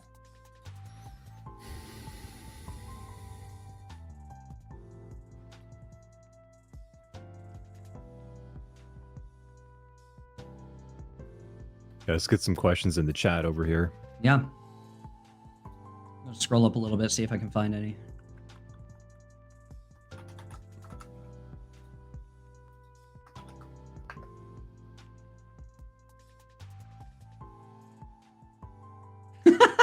Somebody just mentioned Level Effect Con. That's interesting. I've actually seen a cybersecurity conference get stood up in 2 months. So I've seen it happen. It's a lot. There's funding behind it, but I know it can happen. Even if you want to do a virtual conference, that could probably happen too. Let's see. We also have live channels. People are engaging. This is wonderful. So like soft skills, yeah, soft skills, talking with people. So I've heard a claim. I haven't looked it up to see if it's true. Public speaking is like the #2 fear in the United States, if not North America, if not the world. And so I'm public speaking right now. It's one to many. Here's a takeaway for you. There's a nice little gem. How am I qualified to speak about this? I've been a touring performance artist. I've been professionally performing since the age of 10. I was a singer, I was a drummer, I was an actor. And then 2 years after active duty, I did one of the most manly things I've ever done in my life. I became a professional dancer. And I formally trained in ballet, modern. I did modern dance research. I got trained in jazz dance by a Radio City Rockette. I started doing some hip hop. I even took a men's ballet class. That was strenuous. And I say all this to say, I've been in front of very large audiences. And then I started public speaking when I was 12. You think that wasn't uncomfortable trying that? You're a kid. You probably don't, you're probably not going to be perceived by a lot of people as qualified to do it. And I still did it. And I'll give you a little bit of an embarrassing moment to prove that you might screw up, and that's okay. I was 12 years old, and I was hosting an event. We called it, behind the scenes, Spaghetti Dinner for the Elderly. Now, this was before I understood dietary. I was 12, before I understood dietary restrictions. And so they said, hey, go on the stage and open this. I said, okay, not a problem. Took a little old confident Chris over here. I go on stage, and in a room full of people who are all retirees, hello, welcome. Thank you very much for coming to our dinner for the elderly. I've never been more scared of walkers, canes, and oxygen tanks in my life. Because they all snap to and they're like, what did you call me? The elderly? I'm like, eh. So I eventually learned how to read the room, and I took imperfect action. I tried. And I learned, okay, maybe that's not a good thing. Now, they're older. They probably understood that I was new. So they were a very forgiving audience. And even if you're in front of people who aren't forgiving, at the end of the day, he who is perfect can throw the first stone. And nobody's perfect. And so the more you understand that, especially in cybersecurity, this community understands that well. There's going to be mistakes you're going to take when you're on the job. Imagine the nature of those mistakes. It might actually cost some money from a company, but as long as nobody was like hurt or, the tragic thing happened, things can be repaired. Money is a renewable resource. Okay. Just try. Just please, please, please try. That's what we're asking. Did you see any other questions come in? Yeah, there's one more question over here from TomTom. So do you mind sharing some examples of things not to do when networking and outreaching? Obviously not to spam and be rude, etc., but maybe other things that can rub people the wrong way. So some not to do's. I got a ton. I'll say one, which was in the presentation. In fact, let me see if I can go back to it. This will give you a moment to think of some. I want to hear your insights too, Anthony. Yeah. Feel free to type in the chat if you have any ideas as well. So back to this slide, here's what not to do. I got a little bit ridiculous because I wanted to drive the point home. Here's what not to do when networking. Here's what not to do. Now it's in capital letters. I'll say it again for the people in back who didn't hear me. I'll say it in blue. I don't know how you talk in a different color, but this was the point I tried to make to drive home. And I said this live in a cybersecurity conference. Here's what not to do in blue. Number one, when you're connecting with somebody and they've agreed to connect with you, don't ask for something right off the bat. I know this is transactional. This is a professional space. They get it. But they already gave you something. You asked for something, they gave it. Say thank you. Maybe give them something in return. Hey, by the way, I saw your post. You were talking about this. Did you hear about this as well? And you give them a resource that's something tying back. Give them a reason to want to connect with you. So you're asking about things not to do. That's something to do. Back to the slide. Here's something not to do. Don't record 1 minute voice. I didn't even know you could do voice messages in LinkedIn. I saw this and I was like, I got to snip this and share this with people. Do not record your voice and send this to an executive who agreed to connect with you in cybersecurity. And do this 15 times. They will not get listened to. They will not hear them. They will pass you over likely, or maybe disconnect with you, because this is, I don't want to call it a red flag, but if you're going to be a burden and you're going to be demanding so much of their time, it's probably better if you just type out what you want to do, no matter how long it is. Let them read it in their own time. Some of them are very fast readers. Me personally, I don't like to read. I really do not like to read. So the way I made the training, I actually put it into video content. And the more I'm thinking about it in terms of accessibility, I am going back. I am writing a little bit more. When I started building out the WordPress training, I was building that out more and more and more. And I decided, let me write out some stuff. So I'm going through and I'm going to be doing that more. But maybe a good tip is to write some thoughts that you have if you want to exchange ideas. And that goes into the space of copywriting. How are you going to be able to get to the point faster? Now, you probably all think that I'm running my mouth like, oh, he's a performance artist. He can run, he run his mouth. He can take imperfect action. He can talk circles around things. It's not the point. The point is get to the point. The only reason I'm talking the way I am on here is because I'm trying to illustrate, change your thinking, change your emotion, reach through the screen and convey this in a way that's going to connect with you to where you're going to change your behavior. Because if you're here and your behavior hasn't changed, then you've learned nothing. But changing your behavior conveys that you've learned something and you're now applying it to your life in some way, shape, or form, even if you're taking one gem. So hopefully that helps. Do you have any ideas, Anthony? Yeah. I would say two things. One is, from a general perspective, don't do what would annoy you. So think about that first. Think about what would annoy you in general, and then don't do any of those things. That's like a good rule of thumb that you can probably get away with and cross a lot off your list. Think about how you've been bothered or messaged or solicited in the past. Don't do that. Because it didn't work for you, clearly for a reason. You didn't like it. Secondly, don't do what the masses are doing. That's also a little bit general too. But you've heard a lot of the, I'd like to buy you a coffee. Like, let's do a coffee chat. That was a really big thing. For a while on LinkedIn. It started to get kind of promoted, getting people out of their shell. It got really overplayed real fast. There's only so many coffee chats that people can have. So I'd be really careful about doing that, because that's actually a really big commitment. I wouldn't open with that. I wouldn't open with something like that is my second thing. Don't provide a big committal in your message. It should be quick. It should be something that gets the person's attention in maybe 7 seconds or so, but not, I'd like to book a meeting with you. Okay. Third thing is don't be confrontational. That's really it. I think if you can follow those 3 things, you're probably going to find a good approach to someone. Let me build on the non-confrontational thing for a moment. I'm really glad you brought that up.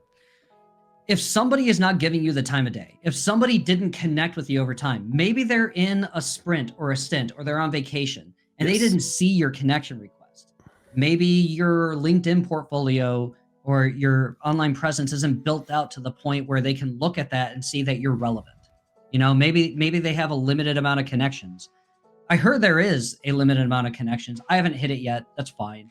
But if somebody isn't connecting with you, if somebody isn't responding to you, that's okay. I think it took months for me to finally connect with Chris Cochran. If you don't know who he is, he's very big in cyber threat intelligence. He's done a lot of interviews and podcasts on cyber threat intelligence, which is okay. And I tried to get his attention for months. And then I finally connected with him. And guess what happened on Thanksgiving Day? Did I ask for something? No. I sent him a courtesy message. Hey, just want to say thank you for being in my network. Looking forward to the great things you're going to do. Have a great day. You know, happy Thanksgiving to you and your loved ones. And he replied. He didn't reply the whole time I've known him, and I got a reply on Thanksgiving Day. So you never know when that's going to happen. But don't take things personally. In the off chance, in the event that somebody comes off a certain way, maybe they had a bad day. Don't take it personally. In the end of the day, this is all a professional environment. And you still have the choice of who you want to network with. If somebody's not a good connection or if they're not a good fit, you are under absolutely no obligation to continue networking with them because you voluntarily tried to connect with them.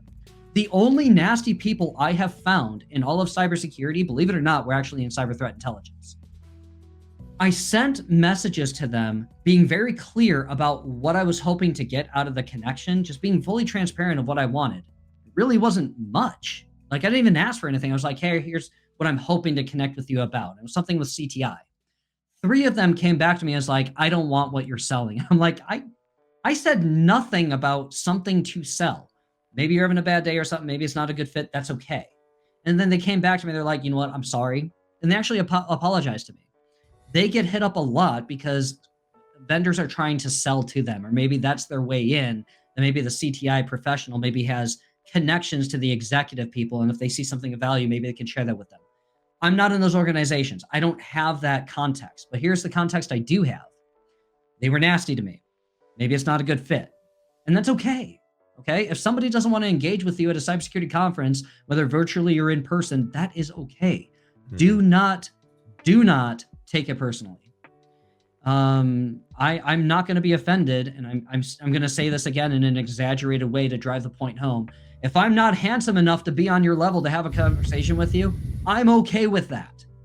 Because maybe you're going to find people who are on your level. Maybe they're more skilled, or they're in the direction you want to go. Maybe in your eyes, and I've met people who have been like this, and I'm not hating on them. Maybe they're trying to go in an upward trajectory. And maybe they're just trying to surround themselves with people who are in that realm. And so if they're trying to go the red team route and their stepping stone is pen testing, you're over here in blue team trying to connect with them. If maybe it's not a good fit for them in their eyes, maybe they won't connect with you. And that's okay. There's tons of other people to connect with. Be okay with, I don't want to say be okay with not being okay, but if it's not working like the way you want it, be okay with that. Yeah. Cool. Yeah. Good stuff. Good questions. Good comments. I think there's a lot of good takeaways over here. We're going to run a quick break here as well, too. We like to do a little like with a break every hour kind of thing.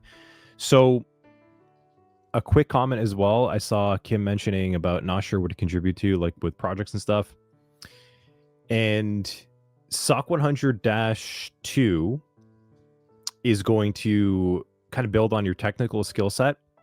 And from 2 to 3, we're actually going to get you to start working on contributing to open source.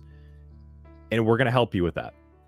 So Level Effect actually, even right now, has a Level Effect GitHub with open source tools and malware you could write to, or you could fork over, which you'll learn about, and you can contribute to. It is a safe space.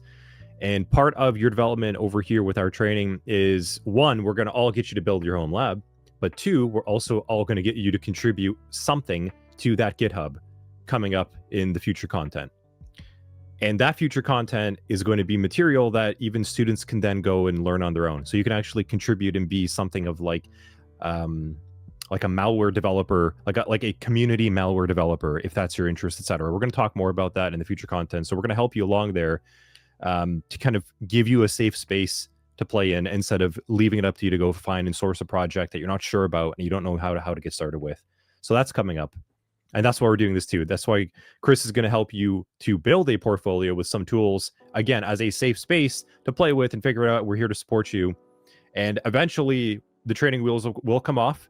Like as we get towards the end of SOC 100 through dash 4 to 5, well, training wheels are ready to come off at that point. You're ready to go. So you just got to kind of keep sticking with us along the way, honestly. All right, let's take a little bit of a stretch over here. So it's 11:52. We'll do like I'll put it for 7 minutes. We'll just do like a 7-minute break. Remember, get up and stretch.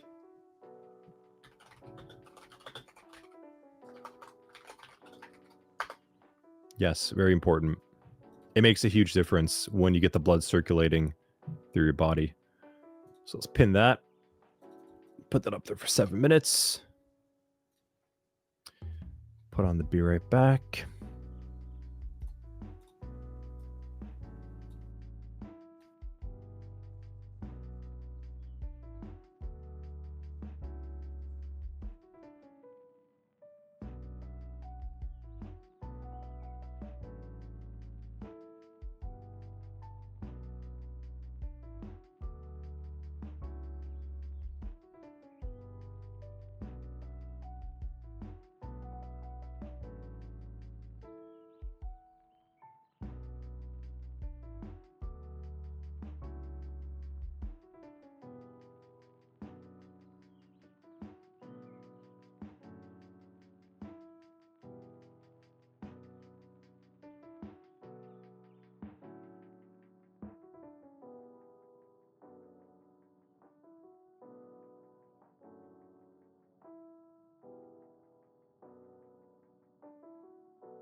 Alrighty, we're back, everyone.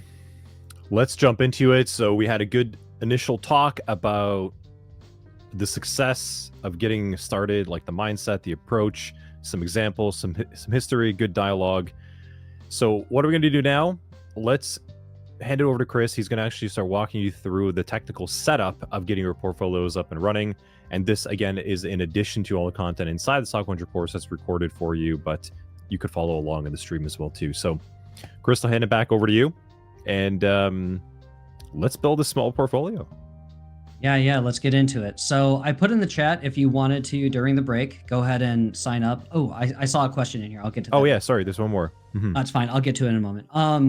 But I did put in the chat, if you want to follow along and get some hands-on, you're more than welcome to. You can sign up for an account over at Weebly, and this is what I just logged into with a brand new account. I don't use the email, so if you saw that and you try to message me, I'm never going to see it, so don't care. Really don't care.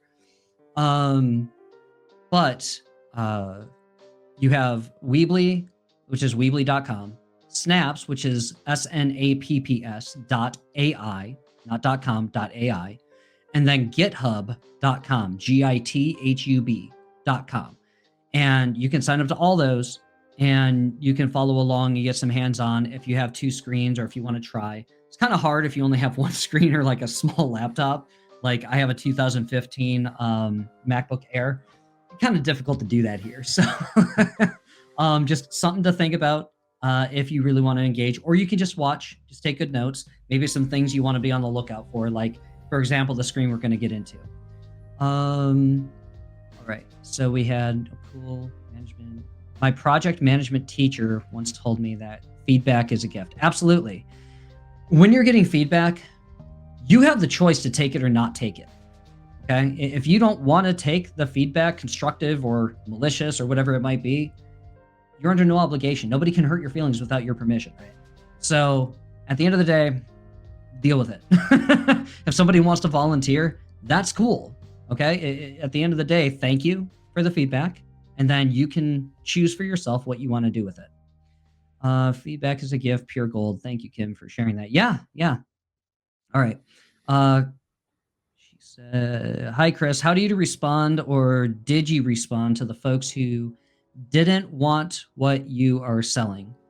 I think I mentioned it. I don't remember, but I'll do it again. Basically, and this is me, one of them I tried to reconnect with. The other two I just walked away from. Remember, it was only 3. It's a very small amount of people. So I didn't have much exposure or experience. But if they were absolutely grade A nasty, and this was with some stranger, you know, they don't know me from Adam. This was our first connection. If they don't want to connect, I'm not going to force them to connect with me, and that's okay. So I just let those 2 go. One, I just completely blocked. I was like, that was a very nasty thing you told me, and it was harsh. Another one, they just wouldn't lean off. Like, I've tried to give them a chance, and they just wouldn't lean off the idea, oh, you have something to sell, stay away from me. Cool. Parted ways. I tried talking with a third person a little bit more. I think we ended up just not staying in touch, or maybe we disconnected, whether it was me or that. I don't remember. This was a while ago. So I had 3 different kinds of responses, each to a different one. It's up to you what you want to do. I don't know if anyone else has a comment they can put in the chat of how you would recommend this. Any advice, Anthony? No, I think you covered it, but as you were kind of talking, and I was thinking because I had time to walk around in the break as well too, it makes the brain go. There was the question, Tom, you asked earlier, like what not to do, and something had sort of occurred to me when I was thinking about that as I was walking around, and I want to share this. Cybersecurity is a small place. It's not that big. If you start going around sharing the same copy-pasted message to DMs, Discords, LinkedIn's, like the same. And that's why Chris told you, like, pause and personalize this stuff.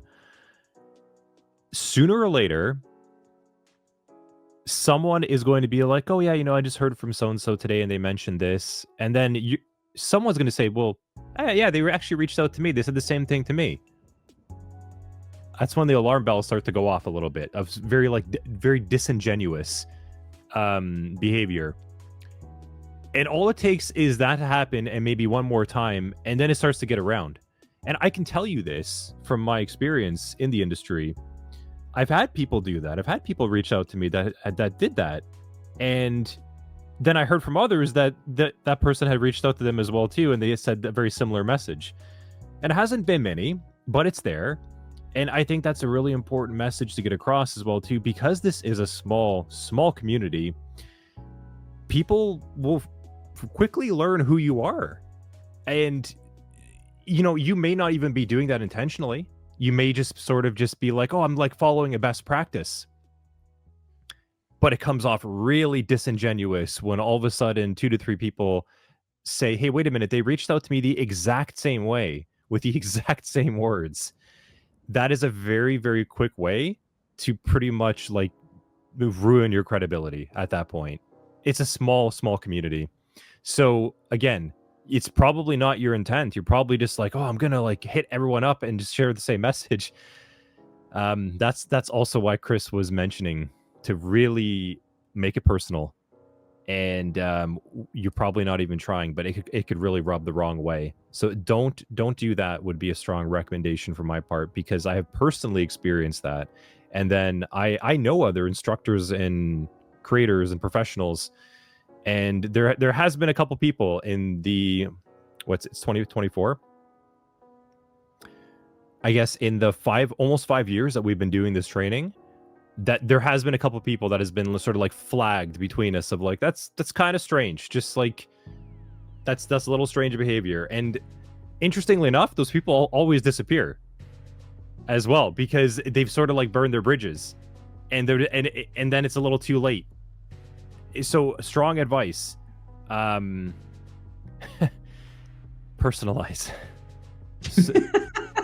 Personalize and take that moment, because it is it's a much smaller industry than I think people realize in terms of like who knows who and what people are up to. That's another piece of advice, please, to everyone. I just wanted to share that too, because it kind of came in my head. I felt that was quite important. Yeah. I wanted to piggyback off that too. Not necessarily that point. Let me open this back up a moment. We're going to show you an example here before we get in. Whatever you think this digital space is in terms of size, especially in cybersecurity, reduce that by a factor of 10. Yeah. So if you think you're walking into a ballroom, it's more like a closet. Yeah. And I'm using that in an exaggerated tone to prove a point. I discovered, and that was actually one of the first people on my presentation slides. I'll drop his name. Yeah, I don't have a problem dropping his name. He's open about it. His name is Neil Bridges. Okay. I was speaking with somebody on the side, saying, hey, I discovered this person, and he's doing live streams. I think he's Air Force, United States Air Force, for a little while. And he's been doing cybersecurity. I think he's been a trainer. He's a big name. And he still goes on and does Ask Me Anything. I think he does like Tea with a Hacker or something. He's really clever what he's doing. And he's a lot of fun. He's a level-headed guy.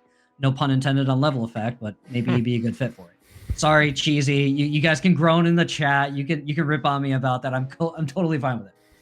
But I was talking to somebody about him. I was like, yeah. He had this person on there, and you were thinking of having a guest on your podcast. And here's a recommendation. I thought this person was awesome. I saw them on his podcast. And then they told me they worked with him. I was like, what are you talking about? He's like, yeah, he was my manager. I'm like, wait a minute. You're over in another part of the country. You had a completely different background. You were in the Air Force too, but a completely different space in the Air Force. He's over here, and I've never seen you two together. I've never seen you two chat together online. And I was deep into the network of not just the newbies, but also the executives. I'm not trying to brag and say, oh, I earned my way, but that's where I was.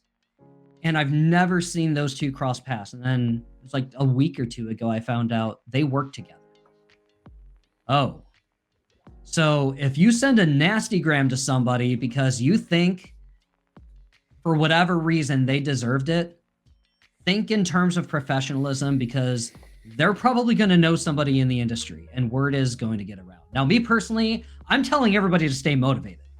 So you can't tell me to customize that message any more different.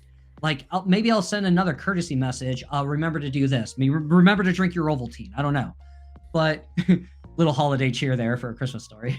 But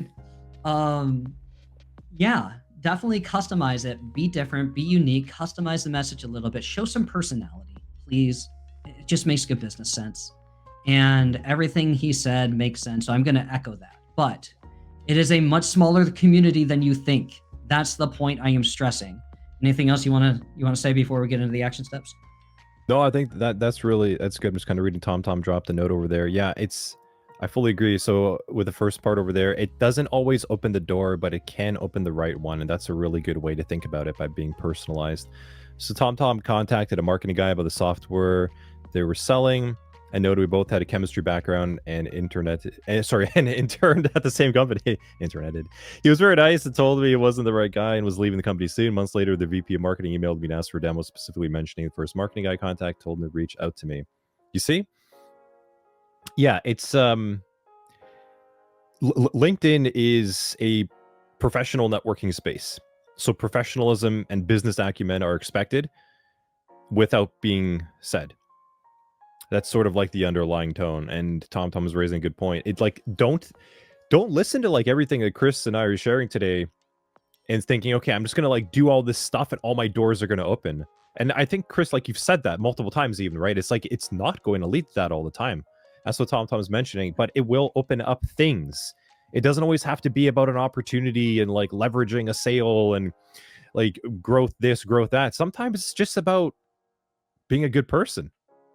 Right? Like, it's just like, okay, like I did my good deed. Like, I feel good about this. I helped someone and I'm not asking for anything back. Cool. All right. So it turns out like I reached out to this person. I helped them with a problem. I may never hear from them. Well, I'm going to move on. But who knows? Maybe because you helped them, they now have helped another 100 people because you helped them solve the one problem. And that's the benefit and value of what you provided.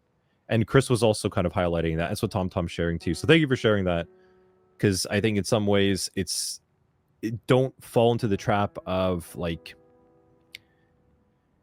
it's a natural human characteristic, right? Of like, you start to see the results of what you're doing and it can go to your head. So don't kind of fall into that trap of like, oh, I'm doing really good. I'm making a lot of connections and I'm networking and I like my followers are going up, everything. And now I'm just starting to expect that is a natural human flaw. Like, accept that reality of how humans can be. Like, we all have that trait. So yeah, it's just sometimes about doing some good and then you walk away and that's all what it leads to. And that's the end of it. That's it. I think that's good. Yeah. I think we've talked about it enough, Chris. We could probably start building a portfolio by now. All right. All right. So drop a yes in the chat if you're ready to get started. If you're not, that's cool too. You can just handwrite, but I want to see some motivation going on in here. If y'all want to stay motivated, you got to be motivated with me. The motivator in cybersecurity. Okay. Yes, let's go. Heck yes. Loving it. Oh, we got some fire going on up in here, up in his house. Can't believe I just said that. I swear I'm an adult. Okay, so real quick, Weebly is probably going to be the longest part. Not really.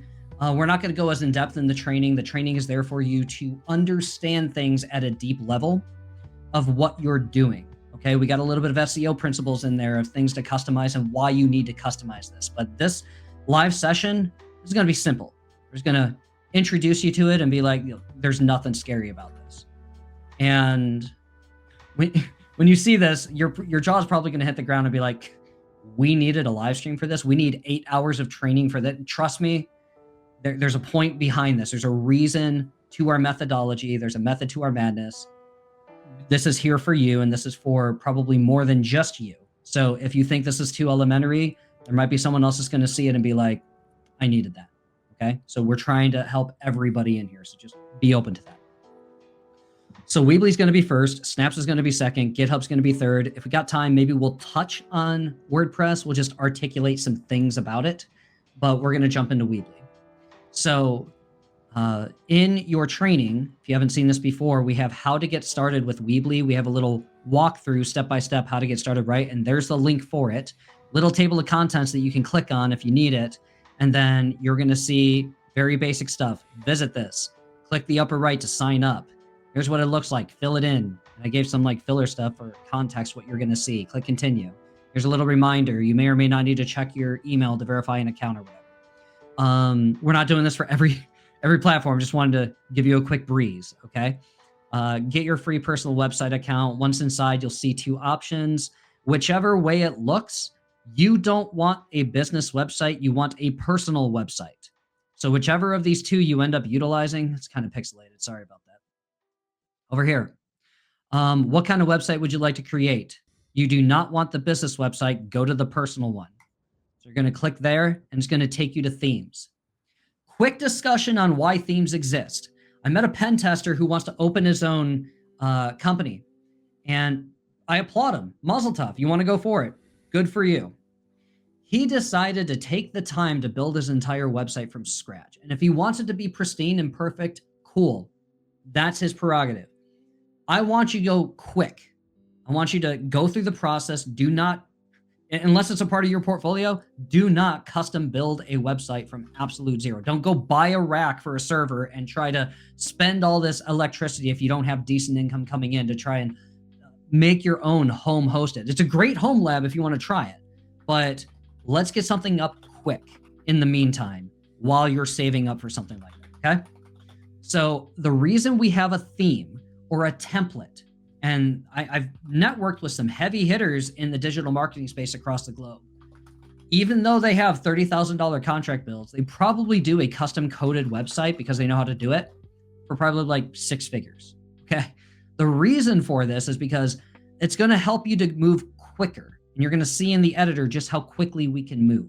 But when you have a lot of stuff preset and positioned, you don't have to worry about the big headaches of having to customize it. For example, in WordPress, you have the ability to do something called a page break, which is where when you resize the website down to a certain sizing, the whole website will actually shrink down to the width of a tablet and it'll react. And it'll shrink down again to the width of a cell phone and it'll react, okay? That's a mobile responsive website. And I articulate why that's of interest in the training, okay? You want something that's going to look good on all these different devices. Even if you have to custom code that, which can be a headache, a lot of companies have already set that up for you. So just build off of someone else's work, customize it in the way you need to. If you need to dive deeper into the code to further customize it, cool. But there's no taboo around starting with a theme or a tablet and moving from there. So just in case some people feel like this is a buzzword and they want to go build something offline, please take imperfect action in the training. If you want to do something different later, go for it.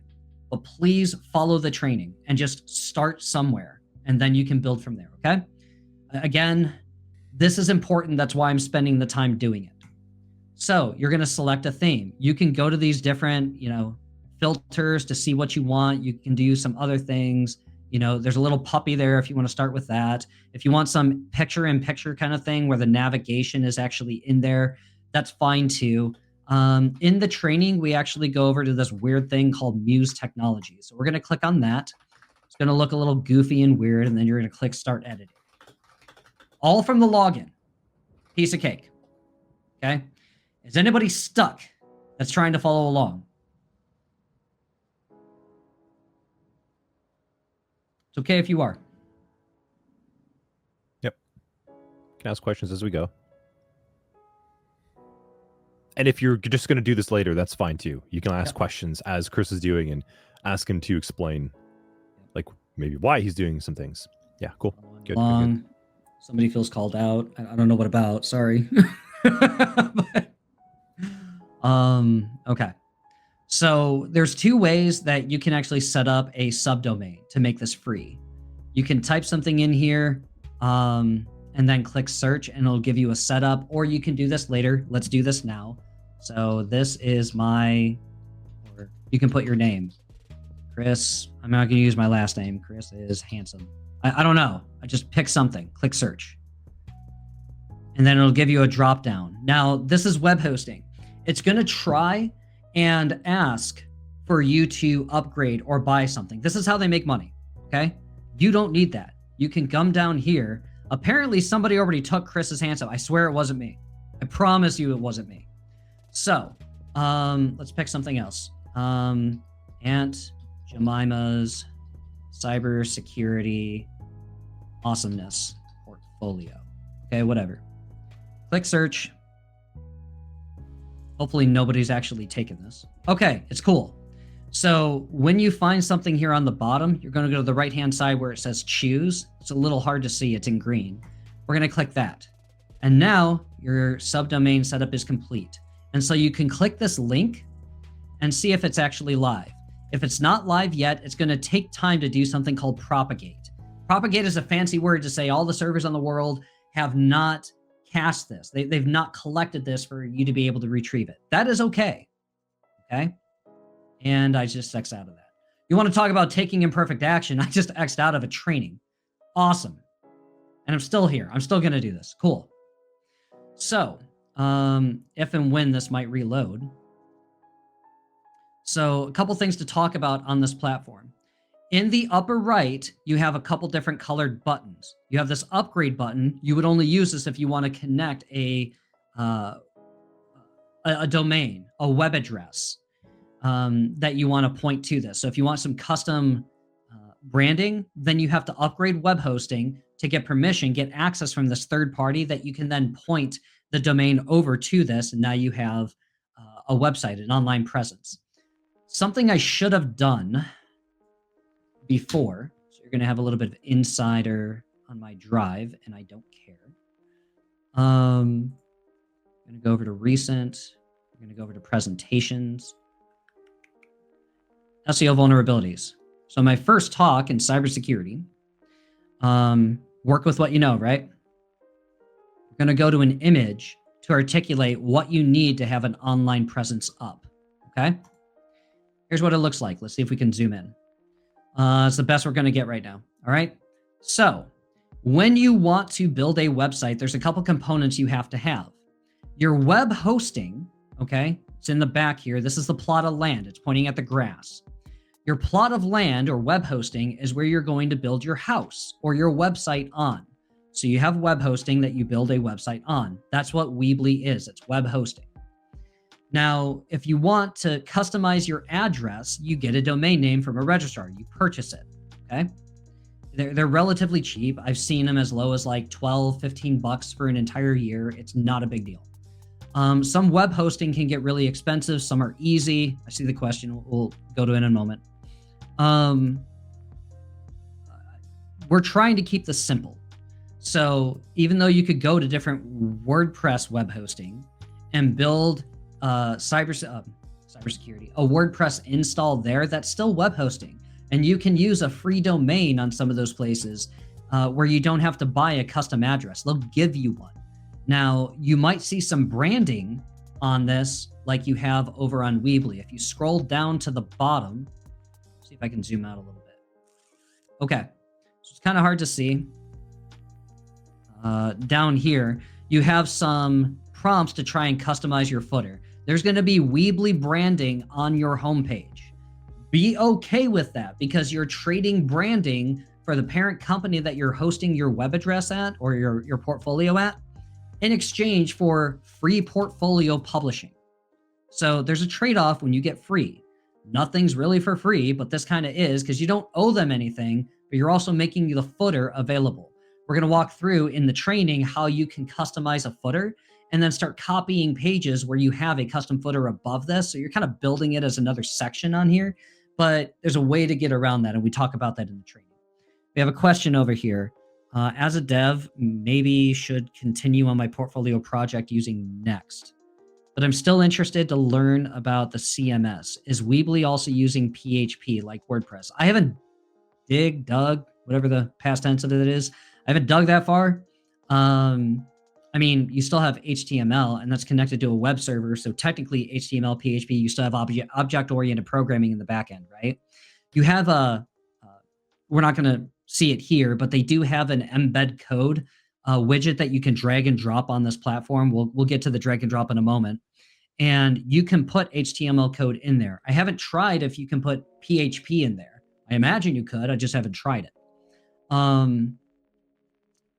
I did have an issue with somebody who was a coach. They had a coaching program somewhere in the world. And they were having an issue with one of those all-in-one platforms. They were trying to build a website that they were trying to launch so they could market something. And they just couldn't figure it out to save their life. They weren't technical. And I tried to put HTML code in there and it wasn't working. And then it dawned on me, oh, PHP is object-oriented as well. So I took the same ideas, I Googled, because I wasn't familiar with PHP, did the same thing in PHP, what do you call it? Syntax, for lack of a better phrase. And it worked. The web page still reacted even though it was server coding, right? And it still output what I wanted it to output. First time I ever experienced that, and you just learn by doing. You took a risk, you tried something, it ended up working. I was like, cool, one less headache. We don't have to contact the company. I just got it done in another 8 hours in a night. A lot of things happen in the night. Maybe I am primed for pen testing. I don't know. But hopefully that answers that question. Seems to use PHP based on the URL and the address bar. Perhaps. So, oh yeah, you see PHP up there in the URL. Good catch. All right. So we see widgets on the left-hand side, and this is broken down into sections. So obviously you have a logo up here, which is text. So you can say Chris apostrophe portfolio if you want. I would recommend putting a logo on here and having an image. We talk about that in the training, some tips or some ideas on how you might want to format that as far as pixels and sizing is concerned. Up here is the navigation bar. No surprise, it's the regular website. Up here is the header. You have the option to remove that or keep it. And there's some custom ways that you can work with this. And then down here are just different sections, all right? And so the way we build this out is on the left-hand side, we have widgets that we can drag and drop. So we have one of them called a section. Hold down our left click, literally drag, and then let go of the left click to drop this in. Now it's going to give you a prompt where you can have some pre-built stuff that you want to drop in here. We're just going to go from scratch to show you how easy this is. Okay. Now, when we start dropping a title and a text and an image box in here, you're going to see some little blue lines, some guide points, and it seems to be reflecting well on the lighter blue, but it still works. So we can let go of our left click and we have some text right in there. Now you're going to drag a text box. So we have a title, we have a text underneath, we can bring an image, we can put that underneath there. That's fine too. Now remember, this is drag and drop. This is imperfect. So if for whatever reason you start seeing like two sections when you try to drop one of these things in here and it starts hiccuping and it won't let you work, easy fix. Just hit the refresh button, let it refresh. Probably shouldn't have done this in a live training because now we got to wait for it to load again. But just hit refresh, it'll refresh and reset, and then you can go back to dragging and dropping and doing what you got to do. Now, if I like using this as an example because it's easy to customize and you can build this out quicker. There's a contact form button that you can put in here. And instead of putting things all in an order, you can put them in a left seat, left and right. So you have a contact form here that you can then drag, drop, and shrink just with holding down this left click on this vertical blue line in the middle here, okay? When you click in here, we're going to zoom out just to see how it affects. Here we go. Okay, so we have this here. When I click on here, you have a change effect on the left-hand side. New things come. Let's see if I can zoom out and try that again. So I'm on the contact form. Obviously, they're trying to prompt. We're going to click maybe later. Click on here. Pay attention to the left-hand side. You see how it changes? It gives you new options that you can then drag and drop into this contact form. Now you have radio buttons, checkboxes, little things that you can customize. You can click on it. You can make it required or not required so that you have ways to catch this with a form submission. If you're concerned about people submitting things as an incomplete form. Why would you want this on a portfolio? This is starting to look like a business website where somebody can contact you and start becoming a lead. Well, that is where my background was and came from in SEO. So I've been dealing with a lot of business owners. But maybe you want the contact form instead of up here. Maybe you want that closer to the bottom of the page and on the footer, and you want to have reasons why somebody is going to contact you. So you can click in the reasons, like I want to hire you, or I want you to speak at my conference, or teach at level effect. I don't know why somebody will put that in the contact form, but okay. And then for the field title, you can customize this. I want you to ... And when you come out of here, you can see that that's actually customized. It's kind of dark. It's kind of light. It's hard to read, but if you can read it, I know we're zoomed in here. It's ridiculous. But it says, I want you to, or I want to is what I should have put. I want to hire you, speak at my conference, or teach at level effect. And the way I like to build out contact forms is in the perception, this is now copywriting principle, in the perception of the people who are actually reading this. So if prospective hiring managers are going to see your portfolio, or if somebody is looking at your portfolio because they like what you've done somewhere and they want you to speak at their conference too. This is a way for you to start getting email notifications. And then you can click this contact forms option. You can change the email to Aunt Jemima's notifications at, I don't know, email.com, right? And then you can even name the contact form portfolio homepage contact form. And you can have a different contact form on every single page of your website. So very quickly, you can start dialing this in. You can even put a name, email, and a phone number in here if you want. I like to take this message out of here, but if you want to keep that there, that's completely fine. But notice when I took that out, this reordered, and I'm glad it did that, because all you got to do is take this 8-dot bar at the top of here for the name section, drag this down in a drag and drop format, click save, and now you're good to go. And so what we do is we go over to Bacon Ipsum, because I like bacon instead of lorem ipsum text filler. And so we get 5 paragraphs and we start copying some of this. Okay. So we're going to copy. We're going to go back to our editor and we're going to start filling this in. So I'm just pasting in some text and it's kind of light colored. So what you can do is highlight this text and now you have an editor bar up here, just like Word, Microsoft, Google Sheets, whatever. You can change the color of the text, make it a little bit darker so it pops better. You can increase the size of the text if you want. You can underline it, bold it.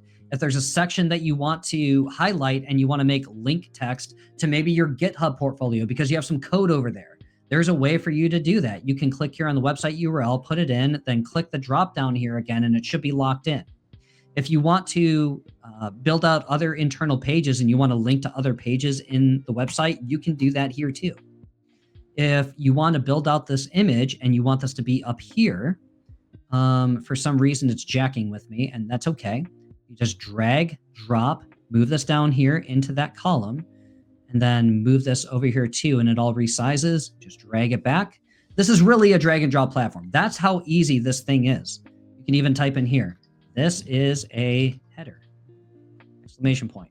Center it, make it a little bit bigger, and there you go. Relatively quickly, we got a really nice bit coming up here. Let's put an electrician there, or I don't know, what's another option? Let's do me and my dance partner. She's a Russian trained ballerina, by the way. Not that you asked. And then if I wanted to resize this, there's a little square in the lower right. And when I mouse over it, I now have a diagonal arrow. Hold that down, resize it, just bring it up, and now it's here. If you want this text to wrap around this image, you can hold that down, bring it up here into this little guide point where you have a box, drag and drop, and now it's wrapping around that text.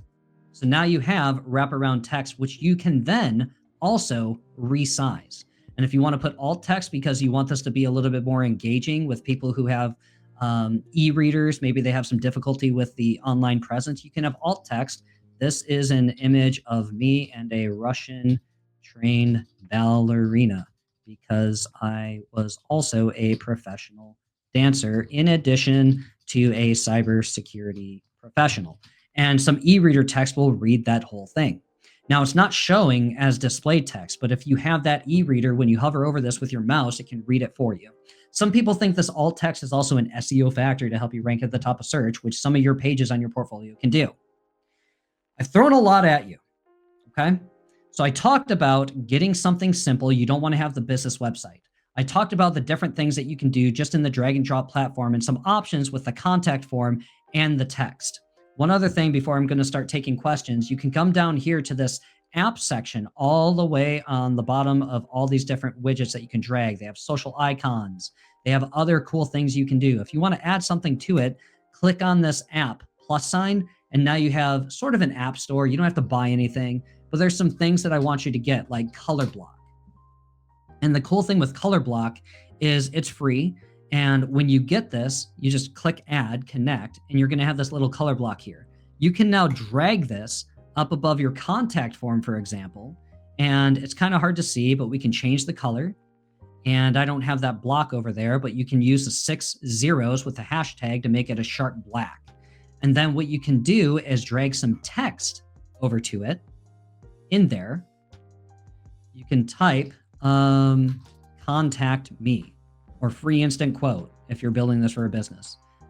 Make this a little bit bigger. Okay. Turn it to solid white. Whoops. Turn it to, oh my gosh, this isn't responding. Case in point, it doesn't respond all the time. I'm almost at questions. So if you have some questions, drop them. I'm going to highlight this again. I'm going to try and change the color. Holy cow, why is that not working for me? Okay, let's see if I can move this out here. Highlight it, color. There we go. Now we're going to put that over there so it's popping white. We're going to bring this back up here. And then we're going to change the shape of this. So we're going to do the top left. We're going to set the corner to 40 so we have a curve. And you can do that all the way around if you want, or you can do it in just 2 corners. I think it's really ninja to do it in just 2 corners. And now you have a little shape right there. Things are really starting to shape up just in a few moments of dragging and dropping. Obviously, me running my mouse to try and illustrate this a little bit further. You have the embed code if you want. There's a couple other apps if you want to set the header tags. You have a button here if you want to put another section where you can say, hey, here's a button style that's nice, sharp black, and I want to change the text to contact me here if you want to build out another section for that. So we can change that to center, and then you can have it redirect somewhere. There's not much you can do with the contact form here. It's kind of unfortunate. But what we can do is build out another section. We can change the section to edit the background to a different color. And I'm doing this on purpose to illustrate that there's more here, which might answer some of the questions that might come through. So we can drag this contact button down here, change the color again to white to have it pop. You can say contact me here, and maybe you can put an image on the left-hand side or the right-hand side that maybe is like, I don't know if I have the iPhone. I used to have an iPhone image around here. Here it is. So you can put something here with an iPhone, and then you can shrink that or enlarge that. And then if that's too high, you can put a little spacer here to push that down some, or maybe you can put it underneath it. You have options, okay? And I want to show you that you have options in here. So really quick, down and dirty, there's a way for you to resize things, change things, really custom as if you've been changing things all your life, because this is a simple down and dirty drag and drop platform. So what questions do we have?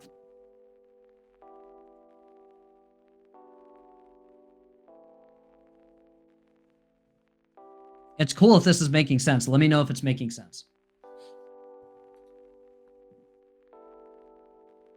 Remember, I know this. I don't, this is not for me. This is for you. So in the free Weebly plan, your domain name is a subdomain of Weebly. Absolutely. So if I have seen them ranked to the top of search results, but The theory is if you have a subdomain, a lot of the backlinks, if you really understand SEO to the degree where you're not going to get slapped out of the Google index, because it's a privilege to be in Google search results, by the way. Think of it as like a digital card catalog, and you're invited to be in there. And if you're doing something scuzzy, you can get pulled out of there. That's why it's actually hard to do SEO well and in an aggressive manner. You gotta be careful with that. So the subdomain, if you start building credit to it, things have changed, and the ongoing accepted practice or best practice is if you want to rank something to the top of search and give it like the maximum credit it can have, you want to have a custom domain. But the free Weebly, yeah, it is whatever your username is, whatever you built, .weebly.com. And it all started from that search box that we had in the beginning. So you'll search a name, and if it's taken, then you got to pick something else. So my name is very common. In fact, I had 2 people with my first, middle, and last name all living on the same street that went to the same school at the same time. I found out about this in 6th grade because we got our schedules mixed up. So if you have a very common name, you might not end up having access to a free Weebly subdomain. And that's okay. Just find something else. If you want to say your name portfolio or something, try it. Try some variations. Just be at peace with it.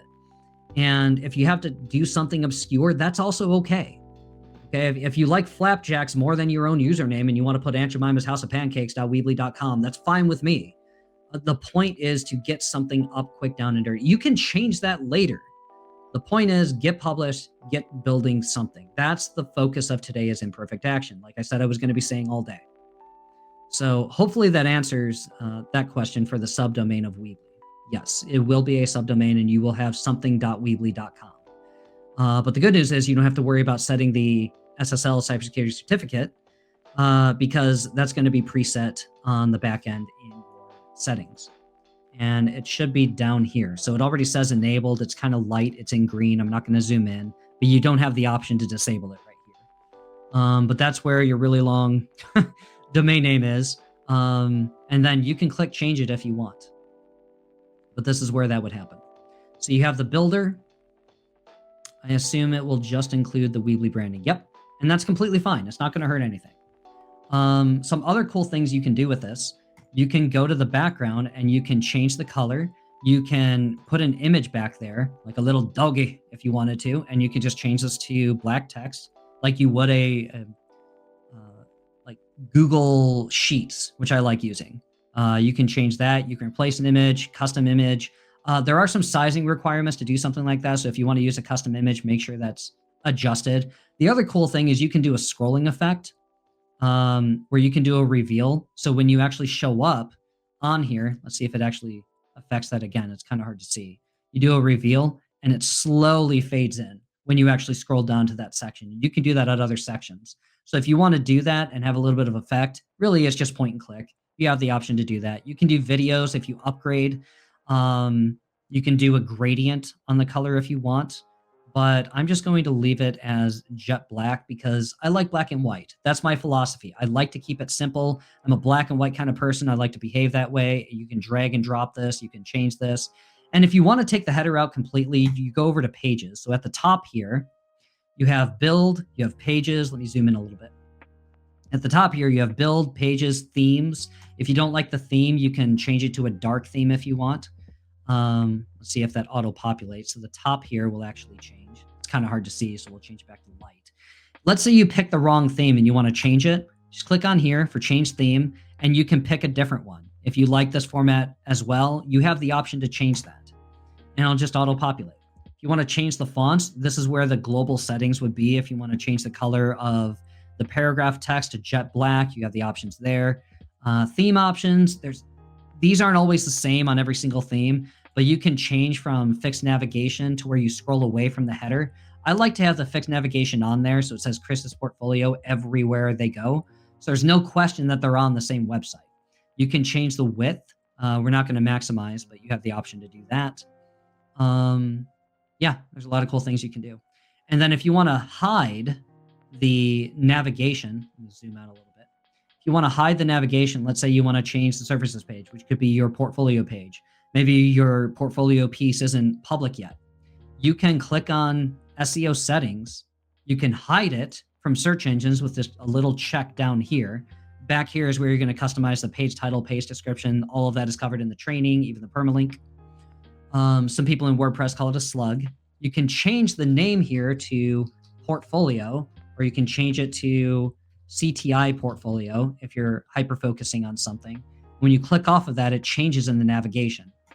If you want to hide it from the navigation, underneath this page name, you'll see something that says hide in navigation. Click on it, and now it disappears.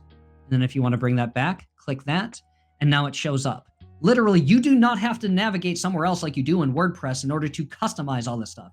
It's about as drag and drop as you're going to get. You can't, it's going to be really hard to edit some of these things up here. You'd have to do some digging to try and figure it out. That's not in the training because it's not going to help you publish something quickly. But if you get a page dialed in the way that you want, you can click this portfolio page and you can copy it, which gives you the chance to copy everything on the page that's preset. And all you got to do is change the text, customize a little bit more. If you have a nice little portfolio write-up format, you just copy, paste, and rinse and repeat. And that's the option that you have there. When you copy something, let's actually copy it once. This will auto-populate here. So all you got to do is click it, change the name of it, go into SEO settings, change the permalink because it's probably going to duplicate from the other one. So now it's a brand new page, not a big deal. And all that is in the training, so you don't have to rush and take notes and panic. This is all in the training. And the cool thing is you can come down to the bottom. Okay, let's scroll out a little bit. You can come down to the bottom, and you can start clicking on build and start dragging and dropping apps. You can build a new section down here at the bottom. I don't know why it's not letting me do that. But let's pretend that this is the bottom. As a matter of fact, this is a good time to point out, if I'm building out a section and I want this to be my footer, I'm just going to say footer for the sake of the training. And let's say I have my social media links in here. Show you that's an option. Drag and drop. There's a way to customize that. You can turn them off. You can play with them however you want. And now I want to take this whole section and I want to put it at the bottom. I'll click on the section, zoom in a little bit. Click on the section and you have edit background. We've already covered that. You can delete a section if you want. I want to move this section and you have two options, on this page or to another page. Usually you want to move it or copy it. If you want to copy it, you're going to duplicate it. If you want to keep this intact and let's say you put it on the wrong page, you can move it to another page. But I want to move this on this page and all you do is click up or down. I want to go down. And now you have a footer at the bottom. And if we zoom out, you still have the branding, but all you have to do is build a footer the way you want it as a regular section. Then when you have the page the way you want it, go back to the pages section, duplicate that page, and now you have a footer on every single page of your website because you're duplicating that page. It's a way to sidestep actually paying some money in order to have a portfolio up here. So I know I threw a lot at you. The purpose of this was not to say, oh, Chris, after this live stream, I have everything I need to build this portfolio. Technically you do, but I will still recommend you go through the training because it's going to give you a lot of the deeper context that we talked about. And I also set you up for snaps for the next step, because once you understand these ideas, you can better understand the other platforms because they're somewhat related. Last thing I'm going to show you, and I think this is really cool. Let's say you have this as a portfolio page and you want to have the CTI portfolio underneath that as like a dropdown. Or maybe you're doing a SOC portfolio and you have other things you want to talk about, like a SIM, a SIEM, if you want to get technical about it. And let's say you want to have a CTI or a network analysis and a Wireshark portfolio. What you can do, take here, I'm just going to keep it CTI for the sake of conversation. In my portfolio, I have a section for CTI. And right now it's left seat, right seat of the navigation. If I want to make this a drop-down menu, hold down your left click. Let's see if I can zoom in a little bit. Hold down your left click. And what you're going to do is drag this inward a little bit to the right. And you see a little outline here. It's kind of hard to see in the background. Maybe you can see the rectangle. And all I do is let go. Now, when we zoom out, that CTI portfolio is no longer in the navigation. Where is it? I hover. It's now underneath that in the navigation. So now you have a way to do a drop-down menu if you want to build out your portfolio. I still recommend having a home page, an about page, a contact page, build it out. We cover all that in the training, but this is a cool thing that you can do without having to go somewhere else and figure out the menu or have to leave your editor to try to do this. This is why I love this so much. So I hope this was really helpful. Let's go to the chat to see if we have any questions.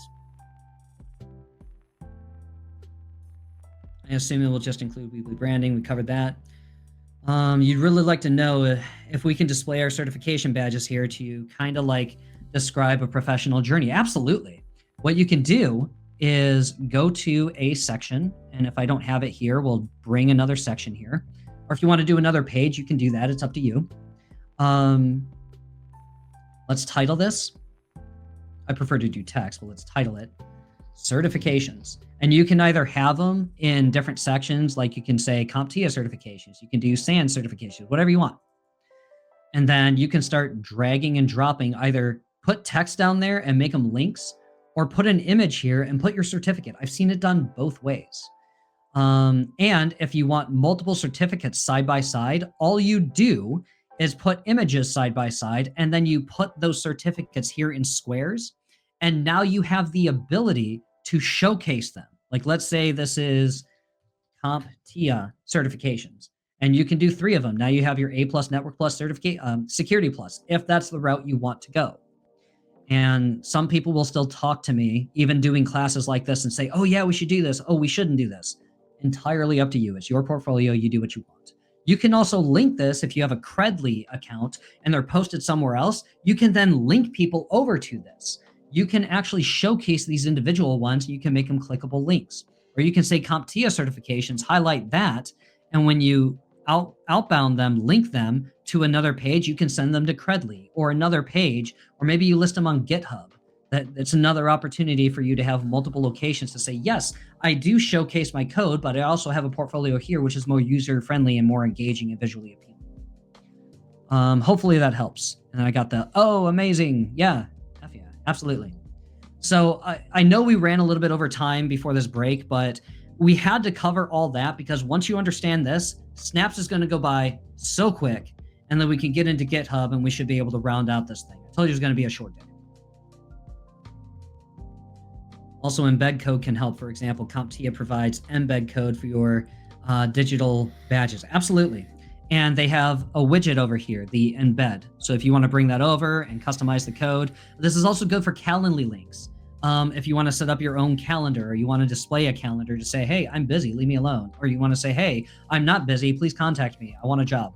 I'm exaggerating that, but the point is, like, you have the ability to do these things. And you can play around with all these drag and drops. The point of this live stream is just to introduce you to this. And you can get the rest of the details and all the nitty gritty about why we're doing what we're doing and the best practices for you. I pour all that into the training. That's why we have 8 hours of training between all these platforms, and a little bit more for WordPress, because I'm really trying to get that done for you. But definitely go through the training. If you feel comfortable doing this now, go for it. You can hop off here and go, I prefer you stay, because maybe you're going to see something from another platform that you really like. It's going to resonate well with you. So stick around for the other trainings, but this is a good place to start. Thank you. Cool. Thank you, Abby. Yeah, anything you want to add, Anthony? Yeah, I was going to say, so what Chris is showing you here is interchangeable to any platform that has these WYSIWYG editors, these what you see is what you get.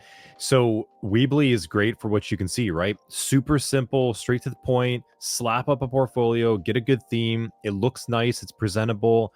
And realistically, you could put together a small portfolio site in an afternoon, kind of like on the weekend, and kind of get some work done. That's why Chris is choosing Weebly over here.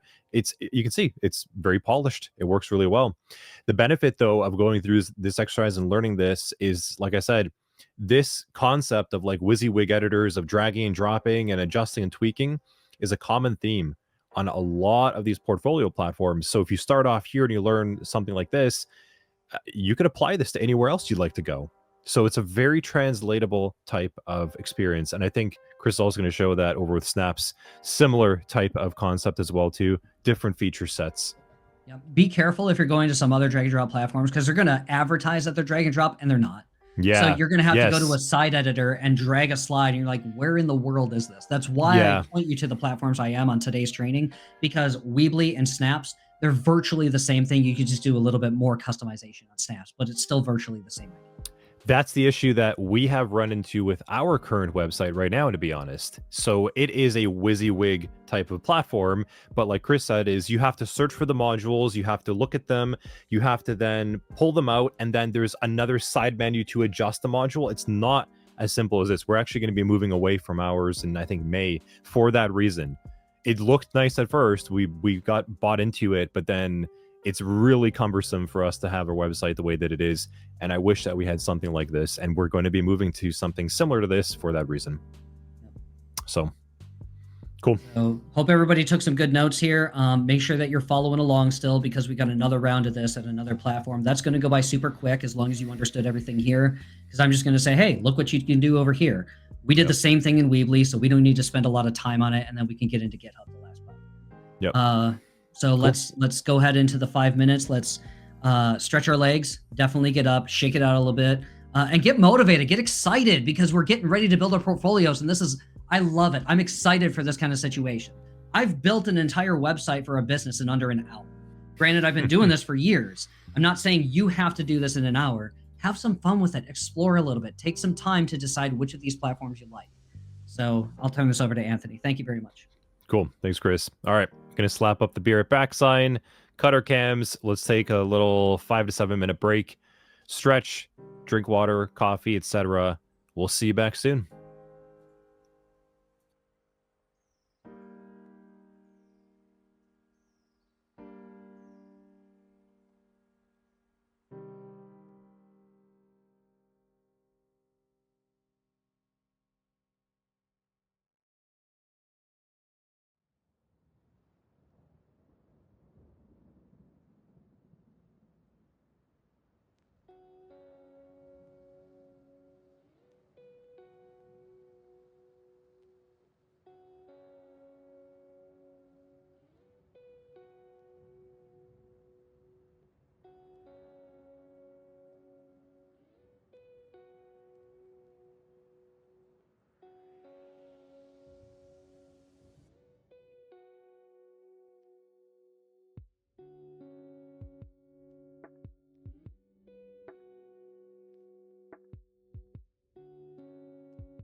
Completely fine. It's not going to hurt anything. It's probably confusing anybody, if anything. I'm just setting up for the next steps. That's all. Yeah. Cool. There we go. All right. Full size overlay for the break people. Continue to click around. Yep. All good, Hades. Yeah. All good. But I got to open one more thing and I'll be ready. Yeah. Actually, you can set up a nice be right back screen. It's kind of something I wanted to do at some point as well. All right. KSJ, this is going to be your jam over the holiday break. Yeah, damn right. Yeah, we've all got a break. We have like a 2-week break of SOC 100 content for you to all kind of just do your own things. That'd be a good time for start buckling down to this. Chris, hand it back over to you. Let's jump back in. Is this our last hour? This is our last hour. Okay. Try and see what we can do to fit in. But welcome back, everybody. Hope you got a good stretch and that you're still motivated and fired up. I'm still fired up this entire time that I was trying to shake it out and it still wasn't working. So I am really excited for your future, for everybody to get involved in this and all the different options that we have. I also hope that you feel like you've been getting a lot out of here. The goal here is for you to learn, not only here, but when you go diving into the training. So has everybody been getting some good stuff? Like, drop in the chat. You don't have to demonstrate a takeaway. Just let me know if you're getting stuff out of this. Do you have good notes coming? Let us know. If I need to part my hair differently the next time I teach, I'm okay with that too.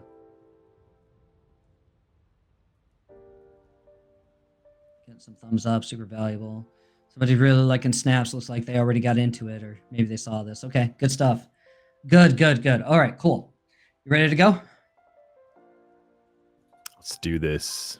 Let's rock and roll. All right, I got the note. All right, we're good. So just like Weebly, all right, the goal here is to try and get moving as fast as possible.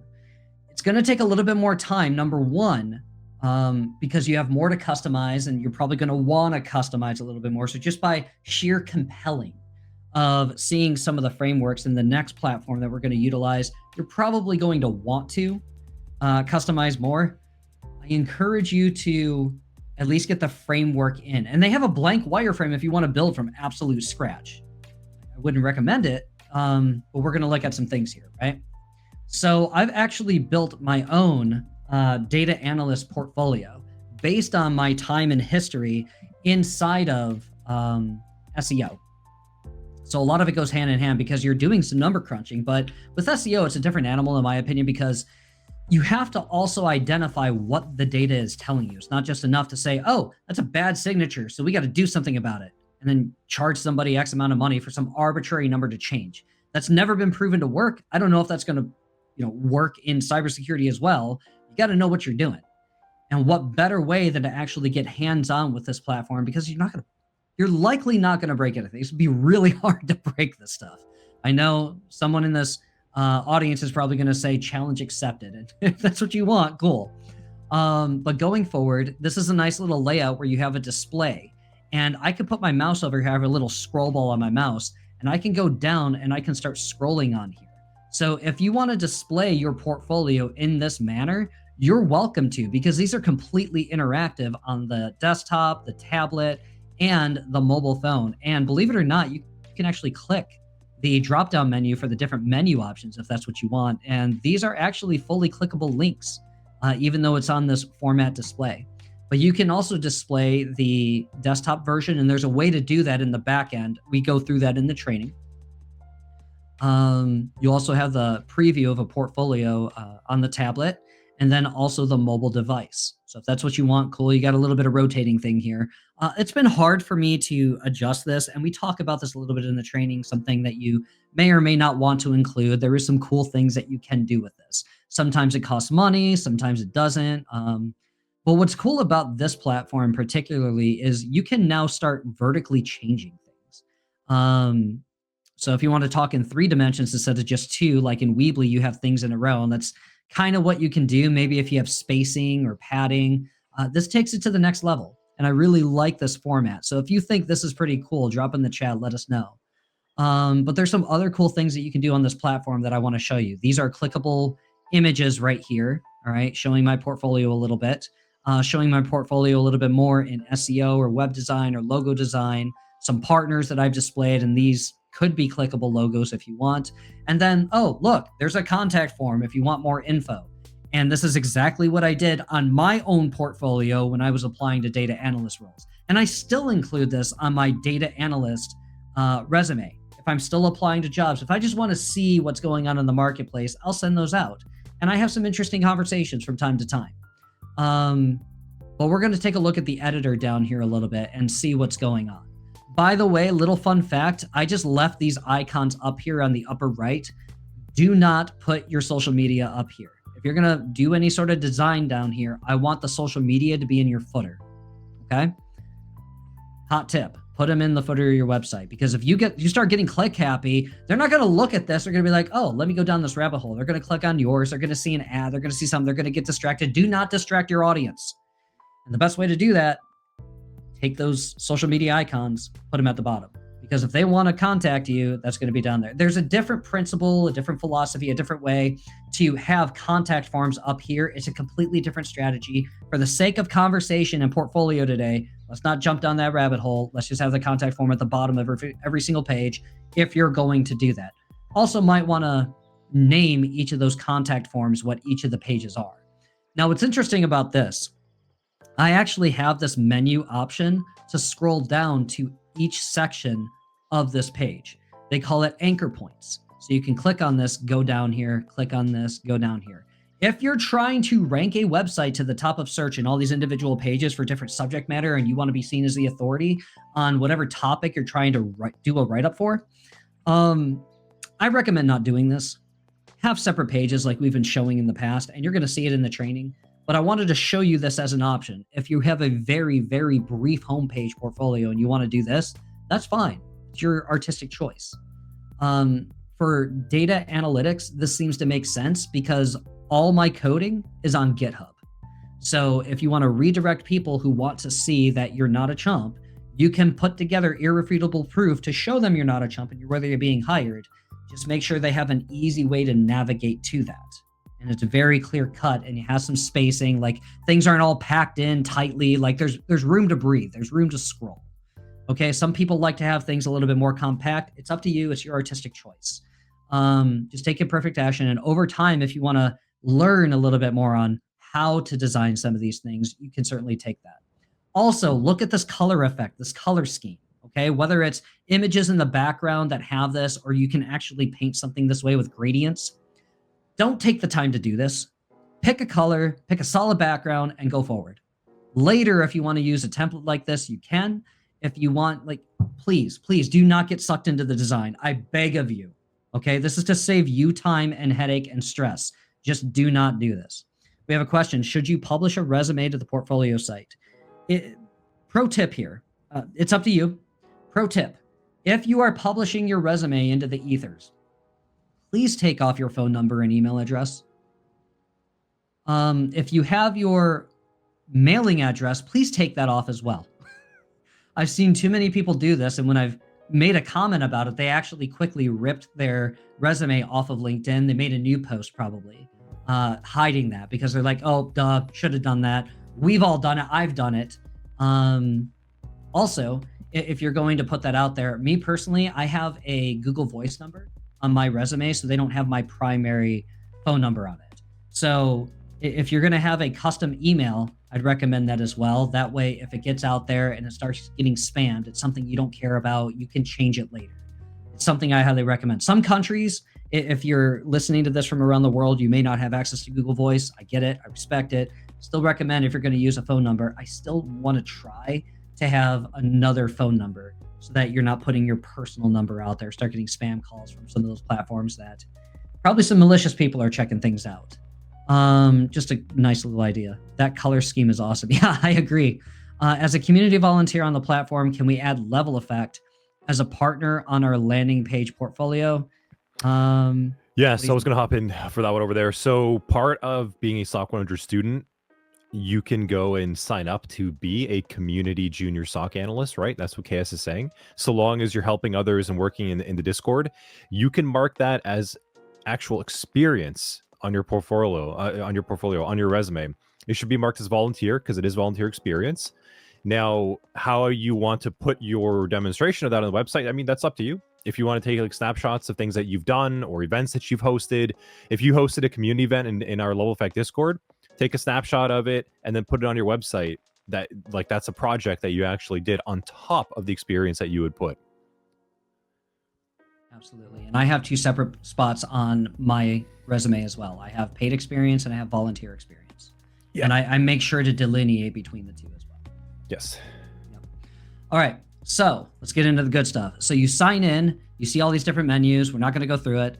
But one of the cool things about this platform are apps. We're not going to jump into it, but this is a platform designed for digital marketing, for digital marketers to have multiple websites that they can host here. So private entities or public, they can host their website here, and maybe you can charge a premium for something. Again, it's not an entrepreneurial live stream, but I want you to see the lens for which this is intended for.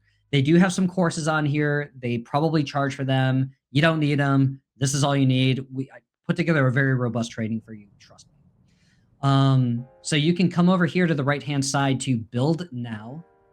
I don't have the menu up here. Okay, so it's kind of blurry, but you can still kind of see this. So you can click build now, and it's going to take you to a place that has a lot more templates than Weebly. This is very well maintained. They're building it out all the time. They're very smart at how they're putting this together. It's a very robust platform. Like I said, it's a white label Duda. Maybe you could get cheaper web hosting if you go through Duda, but you won't have a lot of these resources that I know the people who stood this up. They're very reliable. They have a very good support chat over here. It's just like any other support chat. Send a message if you have a problem, wait. But what's cool is you can sort through these based on these little checkpoints. So if you have a lead gen website and you like those contact forms, you like some of the more business format, you can do that. Me personally, I like to do the agency approach because I think there's some cool designs, whether you're a design agency, a digital marketing agency, there's just some really cool things here that you can do. They have a blank template or they have that digital agency template. I can't really zoom in on this, but it's called digital agency. Everybody was liking that color scheme. It's called the digital agency. But there's a really easy way that you can actually find it. You just come up here to templates and you type in agency. And it's either the little format down here or it's the big one here. It's still digital agency. They just have it displayed 2 different ways, just in case, you saw it one way and you're like, where is that? And it's still the same thing. It's just a different format. So hopefully that helps if you want that. There's other agency templates here if you can, but we already covered the issue of whether or not you want to start with a template or start with something blank. If you find something that's close to what you like, start there, customize it. If you don't like it, you can always change it, okay? Or you can start over. So once you find something, you can preview it if you want, then click start editing, okay? Another thing I did was I looked at the plumber, all right? This is like a local business kind of format. And the reason for that is because as you scroll down, look, I had the title, I had text, I had a contact form over here. So it's very closely related to what we just covered, which is why I brought this up. Here's what's cool about this going into this. This is a header up here, and you can change the content, you can change the design, you can change the formatting of this entire row. If you wanted to change the design and actually change that background color instead of, transparent, I want to pick something nasty. You can definitely change the color and start looking at it. So let's say you have a red contrast on the yellow or orange. If you want to change the hues, you have those options up here if you're looking at the upper part. So even though that looks really, really odd, but I just wanted to show you that you have contrast here and you have the ability to customize this a little bit more. You can shrink and resize these navigation bars. And what's cool about this is when you resize it to a template or to a tablet, excuse me, you have this format on the header. And then you have this format on the header as well on the mobile device. You can click the header and you can change the design. Then you can go over to this header. I'm just giving you orientation. Don't panic. Just follow along. You can go to the menu design and customize it for when you open this little hamburger, this 3-stack right here. Or you can click here and have different options, different format. So if you want to do a text logo, and then we click out of here, you can very easily see that you can change that. You can change the text to something that's going to pop a little bit more. And if you want to say Chris portfolio, okay, if that's what you want. If it's too big, you can change the sizing. This is text sized over in pixel, and you can change, you can up it, you can shorten it. I like that. That seems decent. You can also change the color of this little hamburger 3 stack. You can change the color of this icon. It's pretty cool. Just click this little checkbox here. And when you make a change, you'll see up here at the top, there's 3 dots that then turn into a checkbox. So it actually saves it automatically for you. Whereas on Weebly, and again, it's covered in the training, Weebly, you want to use the publish button as a way to use it as a save button for when you change something. Here, this saves it for you. It still won't be live until you publish, but it's a way to do that. This still saves this even though you don't publish. If you publish on here, it's going to try and upsell you. So what you can do is come to this little icon circle here in the middle here. See if I can get back up. Okay, so we've opened that, and you have a couple menu items here. You have site info, all these details. These don't matter. Stats, unless you're getting traffic, doesn't matter. Editor language, if you're in a different country, you have opportunities. Doesn't seem too robust, but you can do a search, see what you want. I'm over in America, so I'm using that. Come over here to the second option down, it's the preview link. This is where you can send the preview link. So if you want to do all devices, you come there, you copy it, you go to a new page, and that shows all of these different devices. Now, if you want to use just the tablet or just a desktop, you move from the radio button of all devices. It's kind of tiny. From all devices over to desktop, and it's actually going to add a little delimiter here on the end. So you just click copy, come over here. If you can see the device, it says device equals desktop, hit enter, and now it's just the desktop. Notice it still has Snap's branding on it. It's free. You're able to do this. In exchange for that, you're sharing the branding. Not going to hurt anything. I've never had anybody care.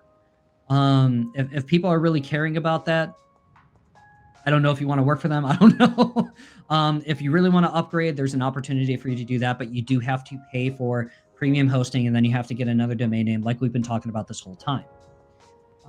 Getting back to the editor, all right, you have those options. What's really cool about some of these templates is that if we go back over to this editor and you see this template here for the digital agency, a lot of this is already preset. So you have icons here. You can change and choose the icon. They have tons for you to choose from in a little search box. So if you want to customize that, you don't have to go find something. You can still change the background if you want. All this text, they have the ability to change. What's also cool is you can hover over these sections and drag and drop just like on Weebly. And you can resize them and give them more spacing as you would like. Here's what else is really cool. Let's say you click on widgets, just like on the platform. Let's see if we can do a section. There's no real opportunity to do a section. That's okay. Because when we go to widgets and we want to drag something onto here, what's really cool about this is you can take a text box or you can take an image. And when you drag and drop this over here, it can actually insert into its own row, or it can insert into a different section that's on here. So I can make it its own row, or I can bring it into the section that has this button right here if I want to. It's really cool and convenient for you to build quickly. Now, when you make a change, you might have to wait for this to actually load and save, but it's for your benefit. And then you still have the simple editor right here. You can change a little bit more. You can change the fonts. You can change the paragraph into a different header. You can make clickable text, align it. There's a lot of cool things that you can do with this. There's even a button for more if you want to do strike-through text. So it's easier to display on here. You can make it all in capital letter if you want. So now you have all block text just at the toggle of a switch. Really cool things. The other thing you can do when you make a change, in the event you don't like that, unlike Weebly, you also have a back button, an undo button. It's this little circle. Undo your last edit. I'm not sure what's going on here. If I save something that I shouldn't have.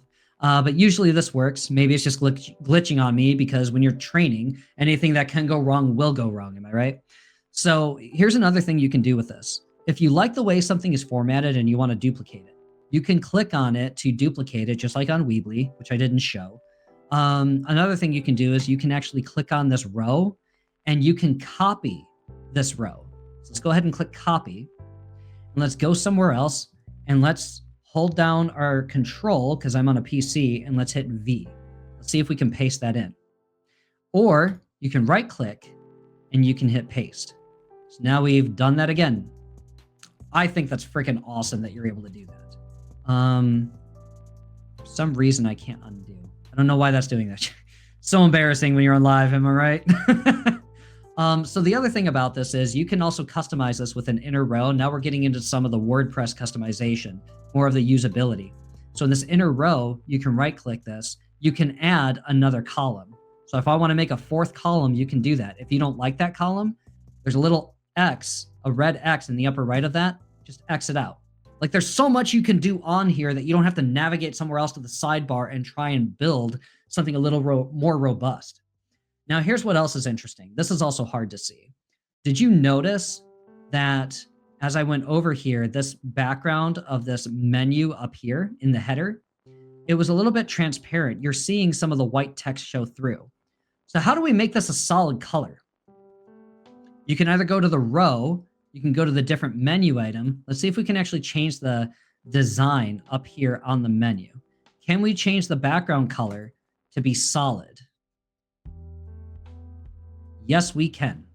And then when we scroll down, you can actually change that color on the scroll as well. I'm not going to go through here. This is something you can explore on your own. But there's two colors you can set. You can set it where it's static up here. And then when you start scrolling, see how it shrinks a little bit.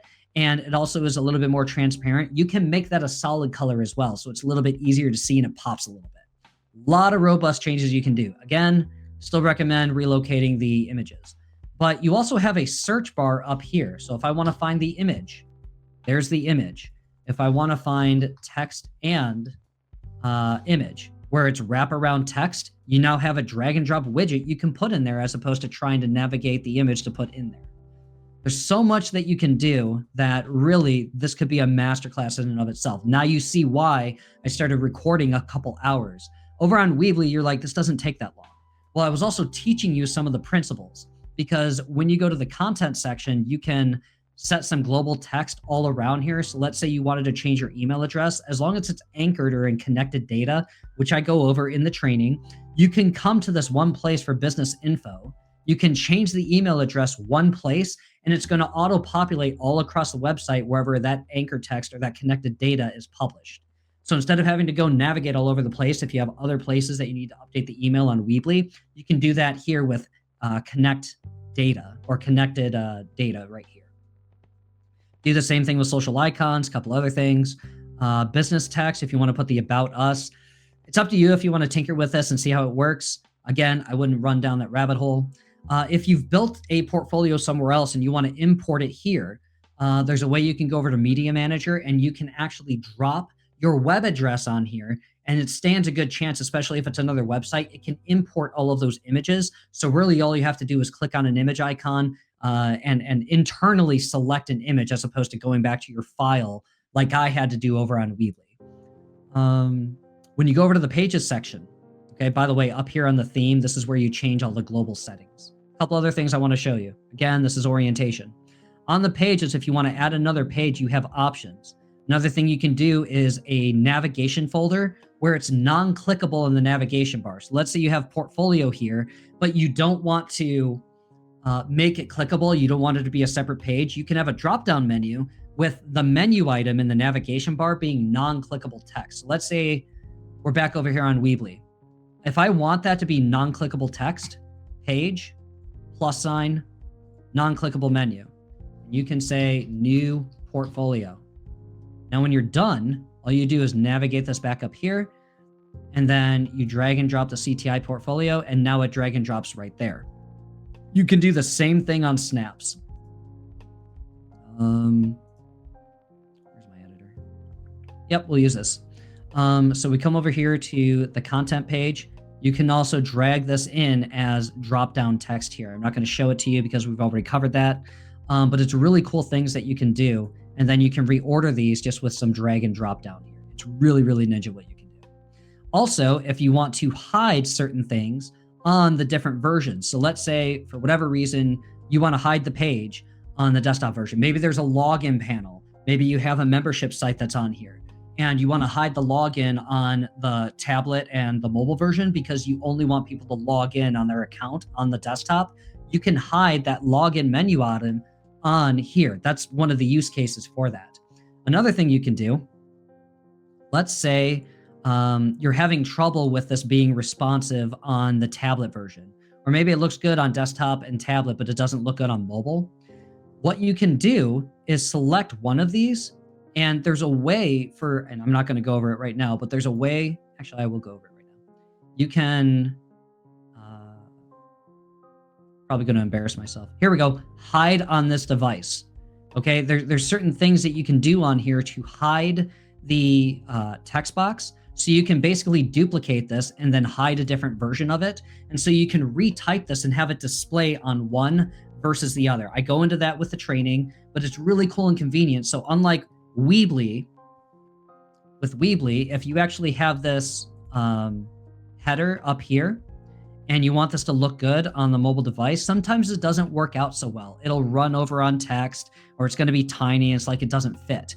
The reason for snaps is so that you can customize that a little bit further, and you can hide what is normally on the desktop and tablet, and it'll display over here on mobile or vice versa. The other cool thing that I really, really like is, and I know I'm throwing a lot at you, stick with me, take some good notes, ask some questions at the end. You can click on one of these buttons, and then you can start resizing that button, okay? If I'm on here and I want to resize this button, all I have to do is drag and drop and change it. Drag, drop, change it. You can change the size. You can go up and down with it. You can make it a fat button because I like fat buttons. You can also change the sizing of the font. There's a lot of cool things you absolutely can do. And then if you want to add a section in between here, you hover over that as opposed to dragging and dropping a section. It's really convenient for you to just click add a section. And naturally, you're going to have some templates that show up. And we go over a lot of that in the training as well. So there's a lot of similarities to what we just covered. And I wanted to give some time for questions. And there's more to this. There's not enough time to cover this on the live stream, but hopefully you can see a lot of robust opportunities here. And one final thing I'll mention is that you can personalize this going forward where you set different rules. And of course, it's not populating. You can set, wait, new rule. Okay, here's what it was. You can set a pop-up. So if people are exiting a page, let's say your level effect, and you want to send a promotion when somebody leaves, you're like, wait, don't leave without getting this promotion. You can do this here. So if, let's say you're building this for, you're building a portfolio for hiring managers. You're like, wait, did you see my SQL portfolio, SQL portfolio? Or wait, did you see where I totally ninja kicked a packet analysis? Check that out. It's a nice little pop-up for you if you want. I personally don't like those. I think they're distracting. One thing you don't want to do is have a pop-up like e-commerce websites. E-commerce websites do a lot of paid advertising, so they really don't care. They don't want to rank to the top of Google. They do, they just don't think that's an issue, and it is. You do not want to have a pop-up when somebody lands on your website. I highly advise against that. That being said, if you want to do it, more power to you. But this is a place where you would set up those rules. So there's really a lot of control here that you have without all the headaches of having to navigate every which way on WordPress, which is why if you want more customizability, I recommend Snaps. If you want to just get something up quick, down, and dirty, go over to Weebly. We got a question. The multiple versions are pretty cool. Are we able to drop questions for you in the Discord as we explore building on our own? The first thing I would recommend before you actually tag any of us, go through the training. Please go through the training before you start dropping questions. Because if it's in the training, this goes back to dealing with busy people. If you ask a question for the sake of asking a question instead of doing the work, probably not going to answer you. I'm not saying that I will or won't, but I'm busy too, okay? So go through the training. If after the training we're missing something, go ahead and ask a question. Because if you find in a video, you found this here, and it's not in the training after you went through that entire section of Snaps or that entire section of Weebly, fine. Maybe we have a shortcoming here because we've taken imperfect action and we need to make another video to address that specifically, or maybe we need to take a video and break it out to where we're addressing each of these items individually because maybe other people got it, but for some reason it didn't connect with you. It's probably not connecting with other people. So that kind of feedback absolutely helps. Okay, looks like we answered that. Cool. And I'm not trying to be like this nasty gram person and say like, shame on you, shame on you for asking questions. Ask questions, by all means, but please go through the training first. Did you at some time pen test an own site and found a vulnerability, or do you T&Cs of these? I don't understand what that question is. Can you break it down a little bit, Kim? Yeah, well, Kim's breaking it down. I think Tom above with the SEO as well too. If you want to expand maybe on that, how much SEO should students be doing?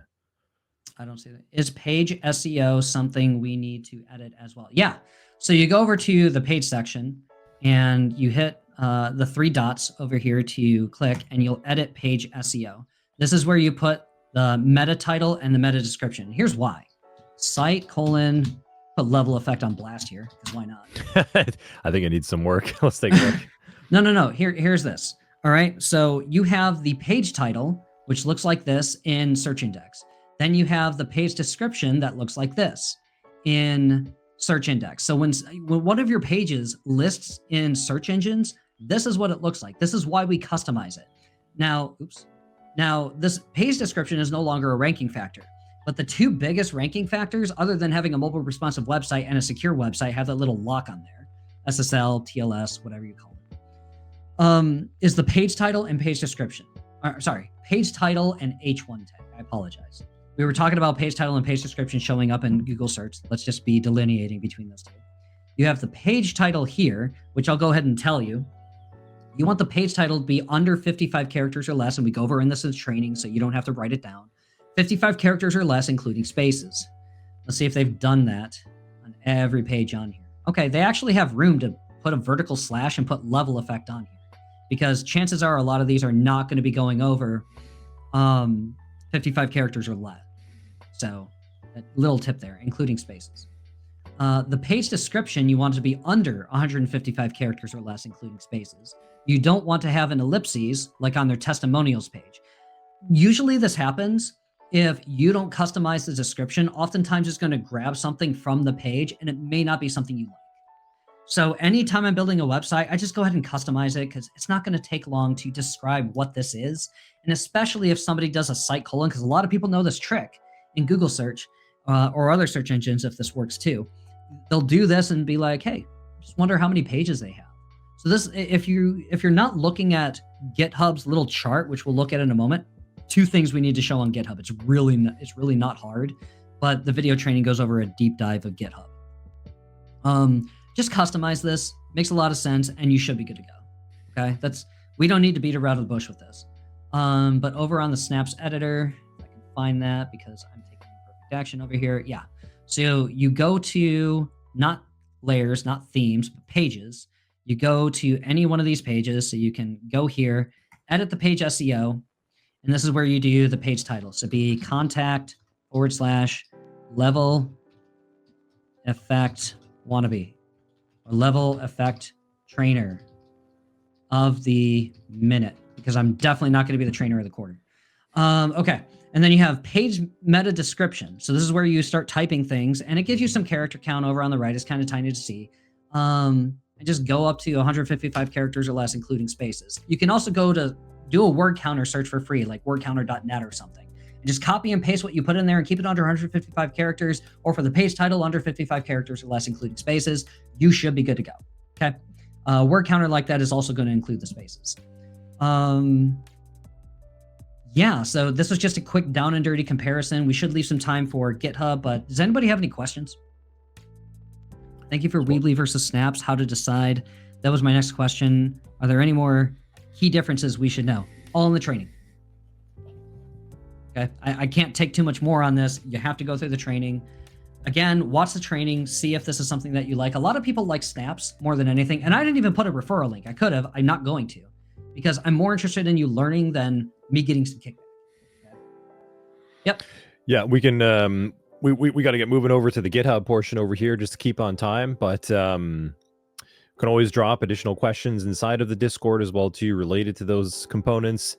And I'm pretty sure, like, once you go through what Chris has prepared for you, it's a lot. Like, it's it's like a full course on its own for what he prepared inside the career prep module. He went kind of overboard, told him he doesn't have to kill himself, but he worked really hard on it, which I hope you all appreciate. It covers like literally everything. He went to town. So make sure you get through that as well. And we're going to move over to the GitHub portion now to make sure that we're tracking on that and at least have some coverage and overview, because GitHub is going to be quite important. We're going to come back to this a lot more throughout the later components of the course. Mm-hmm. Absolutely. So you should have logged into GitHub by this point. This is just past the registration thing. I'm not going to max it out because I'm not sure you're going to see it, but it gives you some prompts to get started with some stuff, which is totally fine. This is kind of distracting though. So I give you another walkthrough PDF, just like on Snaps, just like on Weebly. It's a walkthrough to get started. And then we do some follow-on training to say, hey, this is a little bit of orientation. And then we go into, here's where you need to go to get started, right? So you can make a new repository. And these repositories are what I highly recommend doing because these are going to serve as their own little mini portfolio pieces or their own little mini portfolios in and of itself. So if I made a SQL repository like SQL, all right, it already exists in this platform because I made it for the training, but you want to type in something, likely this won't give an error message because you're new. All right, there's nothing in there. It's just checking your own portfolio to see if you have something. Make sure you set it to public and then click create a new repository. And when you do, it's going to go through the process of giving you some little bit of details. What I want to do is come up here to this drop down in the upper right and have it say new repository. That's usually where I want you to go. I show both ways going forward, but I want you to utilize this process if at all possible. So you're on your dashboard. This is usually where you start when you log in. Come to the upper right. See if I can zoom in a little bit. Come to the upper right where you have this plus sign, little drop down, new repository. Click that. All right, and this is what it looks like. Very, very simple on what you can do. So let's say, I don't want to do Rust. MySQL. Maybe you're doing data engineering and you want to put together a MySQL portfolio. Make sure this is not set to private, it's set to public. Up to you if you want to give a description, you can always set that later. Come down here, this is the key element when you make a new repository. Add a README file. Add a README file. Check this. If you're going to write notes, name it, set it to public, add a README file. 3 basic things. You need that and you're good to go. Click Create Repository by scrolling down. And when you do this, I'm going to scroll back a little bit. It's going to set you up with a README file. This README file is where you start editing, okay? And a README file can look pretty cool. You can even add a README file to your homepage, and then you can just go ham and get really weird with it. By the way, this is something I would recommend not doing. When I first got started on GitHub, I thought this was all the craze. Like, hey, look at all these different topics that I'm talking about here. I've got CTI, I've got pen testing, data analytics, and then all of these links can actually zoom down to the different sections that I have on here. So when I hover over one of these sections, let's say cyber threat intelligence, there's a little link right here on the left-hand side. I can click that link and now I zoom down there. It's actually going to customize the web address here at the top. So I can copy that, come back up here and make it anchor text in the back end. And we'll show you how to do that in a minute in the editor. But once you do that, you publish it, you come back to the section, and let's say I have CTI credentials. Now here's my credentials, and I have these linked to, I don't know, a Google Drive or Credly or something. I didn't say it had to be smart. I just said it had to be up and running and functional, right? So there's a lot of credentials that I have there. But if you want to go straight to the tradecraft and notes outline, I have a clickable menu at the top for that too. So you do a home lab on threat intel feeds, and I have a little bit of imagery right there that I custom made on the side. Yes, you can add images. I haven't tried adding a video, so maybe that's something you can try and learn on your own, or maybe I'll make a video. I don't know. But there's other sections down here too.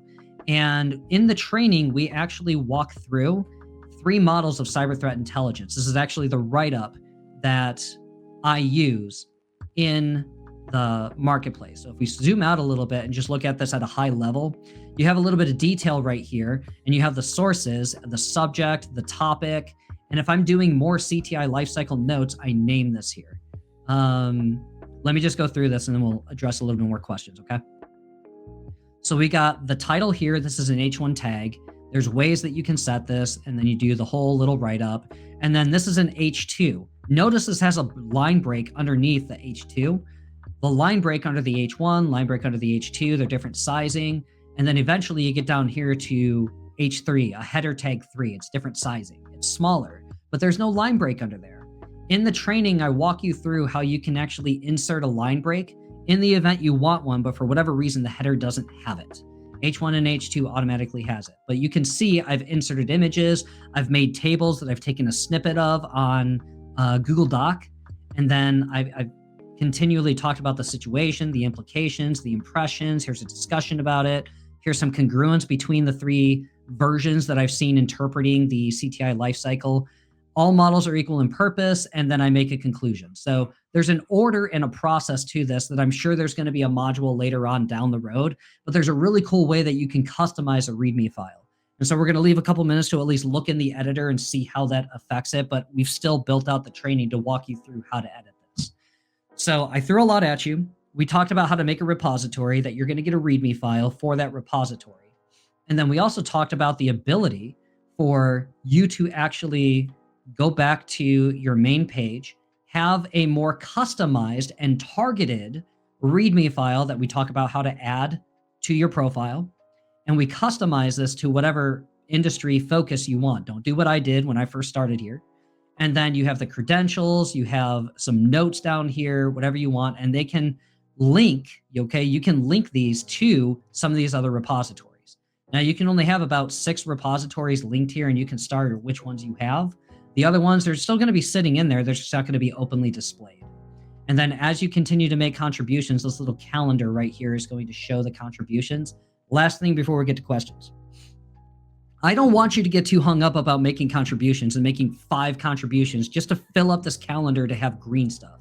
I want more meaningful contributions than to get into the rut of thinking, oh, I'm going to look like a ninja in cybersecurity if I have a solid green thing. I've heard some people have an interest in here.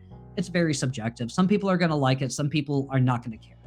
At the end of the day, I'm more interested in you building a quality portfolio, regardless of where it is on the website or on GitHub.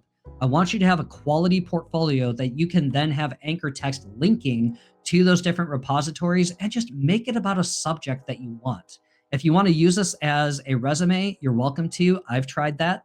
If you want this just to focus on the portfolio, hey, here's my name, here's my portfolio, and it goes straight into a table of contents, or you don't even have to have a table of contents. Just start having a list of links if you want to put them there. But I highly recommend having some links.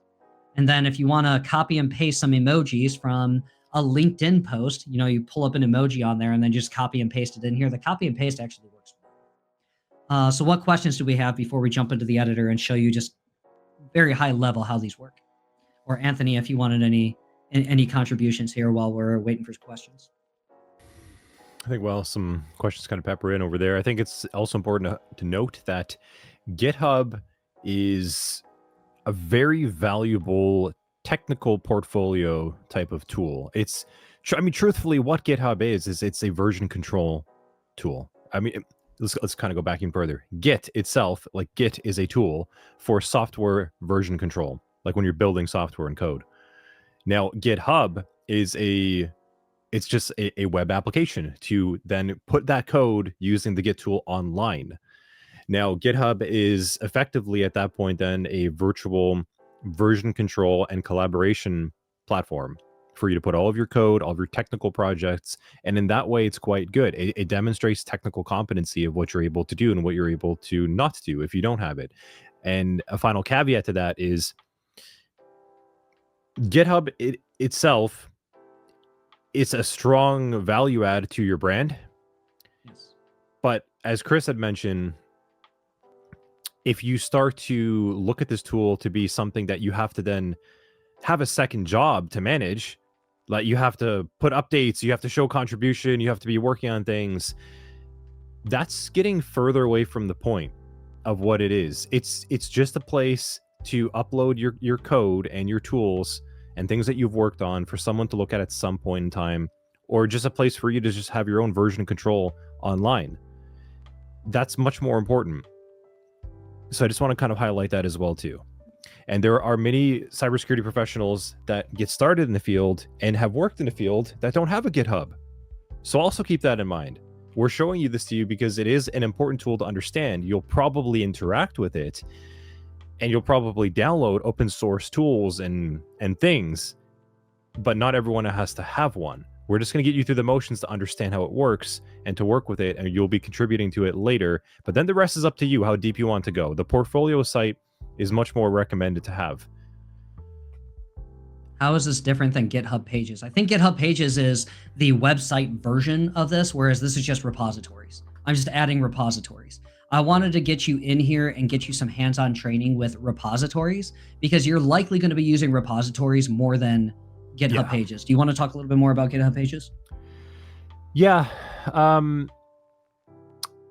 GitHub Pages is sort of like, it's like using your GitHub code and your projects to then make a very boilerplate like web page on it. So instead of a portfolio website, it's kind of like having like a README for someone to walk through your code instead of having to understand your code. Think about it like that.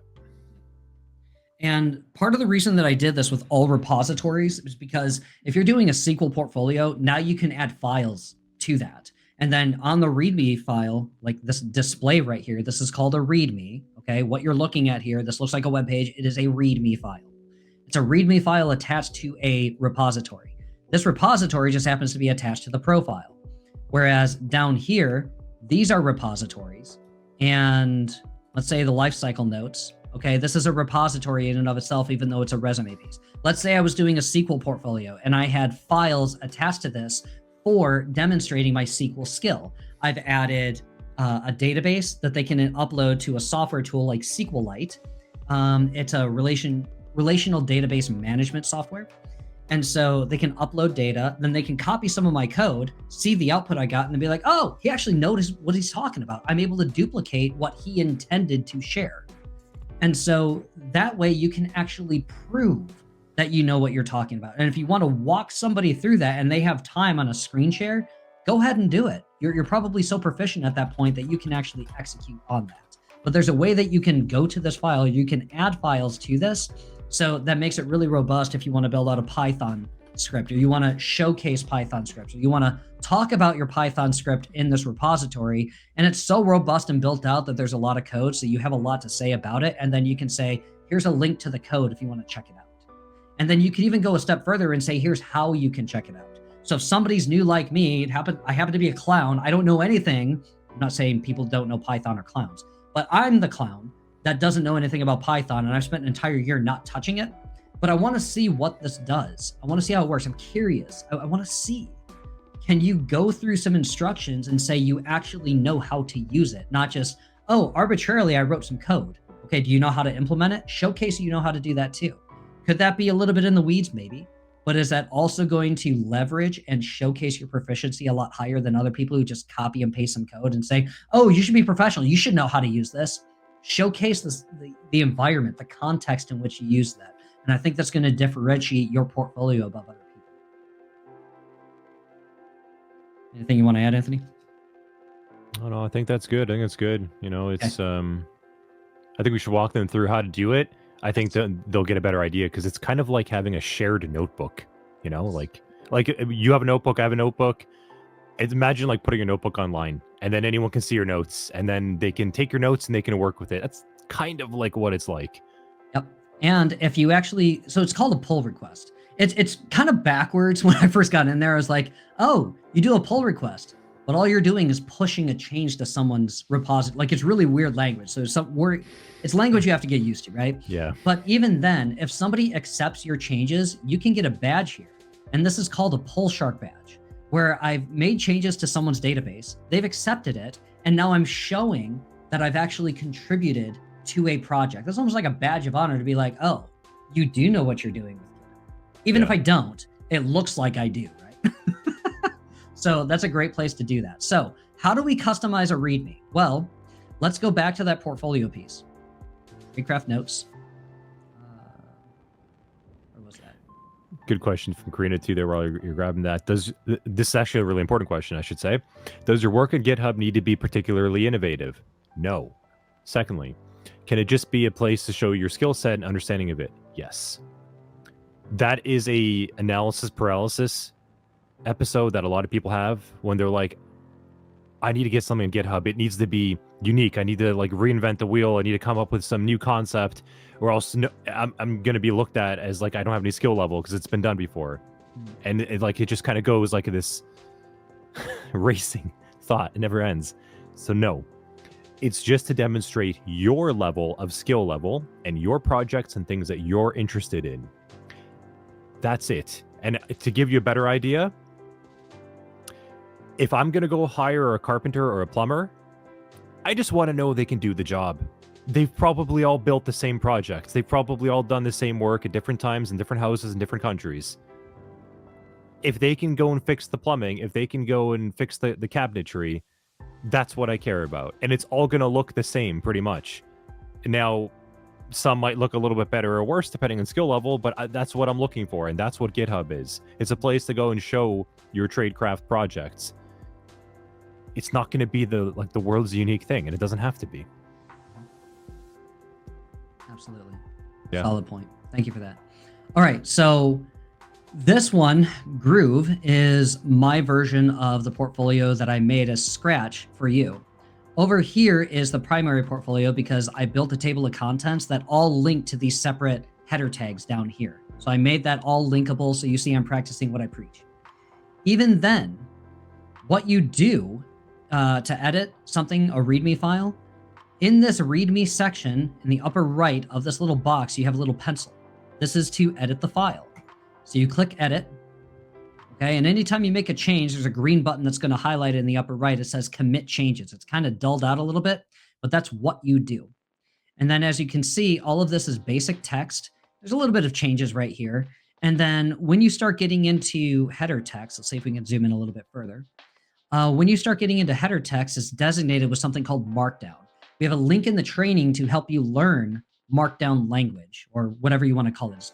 Accept it as Markdown. Other people in the industry refer to it as Markdown, at least in my experience. If you want to leave and you don't want to make any changes, just click cancel changes, move on. Nobody's any of the wiser.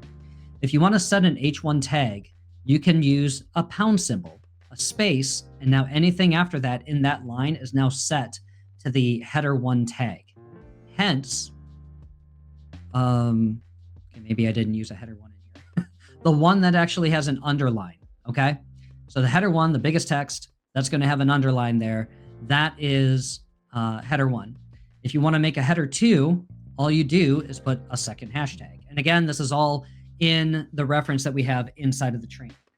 If you want to do a header 3 tag, guess what? Third hashtag. Not rocket science, right? But of course, you got to get oriented to this, okay? Now, if you want to have another way to set these header tags, one thing you can do, and I learned this through trial and error, if you're familiar with HTML language, open an alligator mouth, do H1, close it, and look, it auto-populated the close H1. So you do a vertical stick in between the alligator mouths, and you do H1. Now all we do is highlight this, copy, paste it in. Just looks like regular text on the editor, right? Let's click preview and let's see how this looks. Okay, so we have the header. This is an H1. This is also an H1. So they're stacked right on top of each other. So this still accepts some formatting of HTML coding. I haven't explored all of HTML coding, but it's pretty cool that you can do that. Let's go back to the editor. If I wanted to commit this, look, you have commit changes. Just for kicks, let's click commit changes and see what happens. Click commit. It says update the README. Okay, initially when you draft an update, when you draft a README, it's going to say commit README, I think.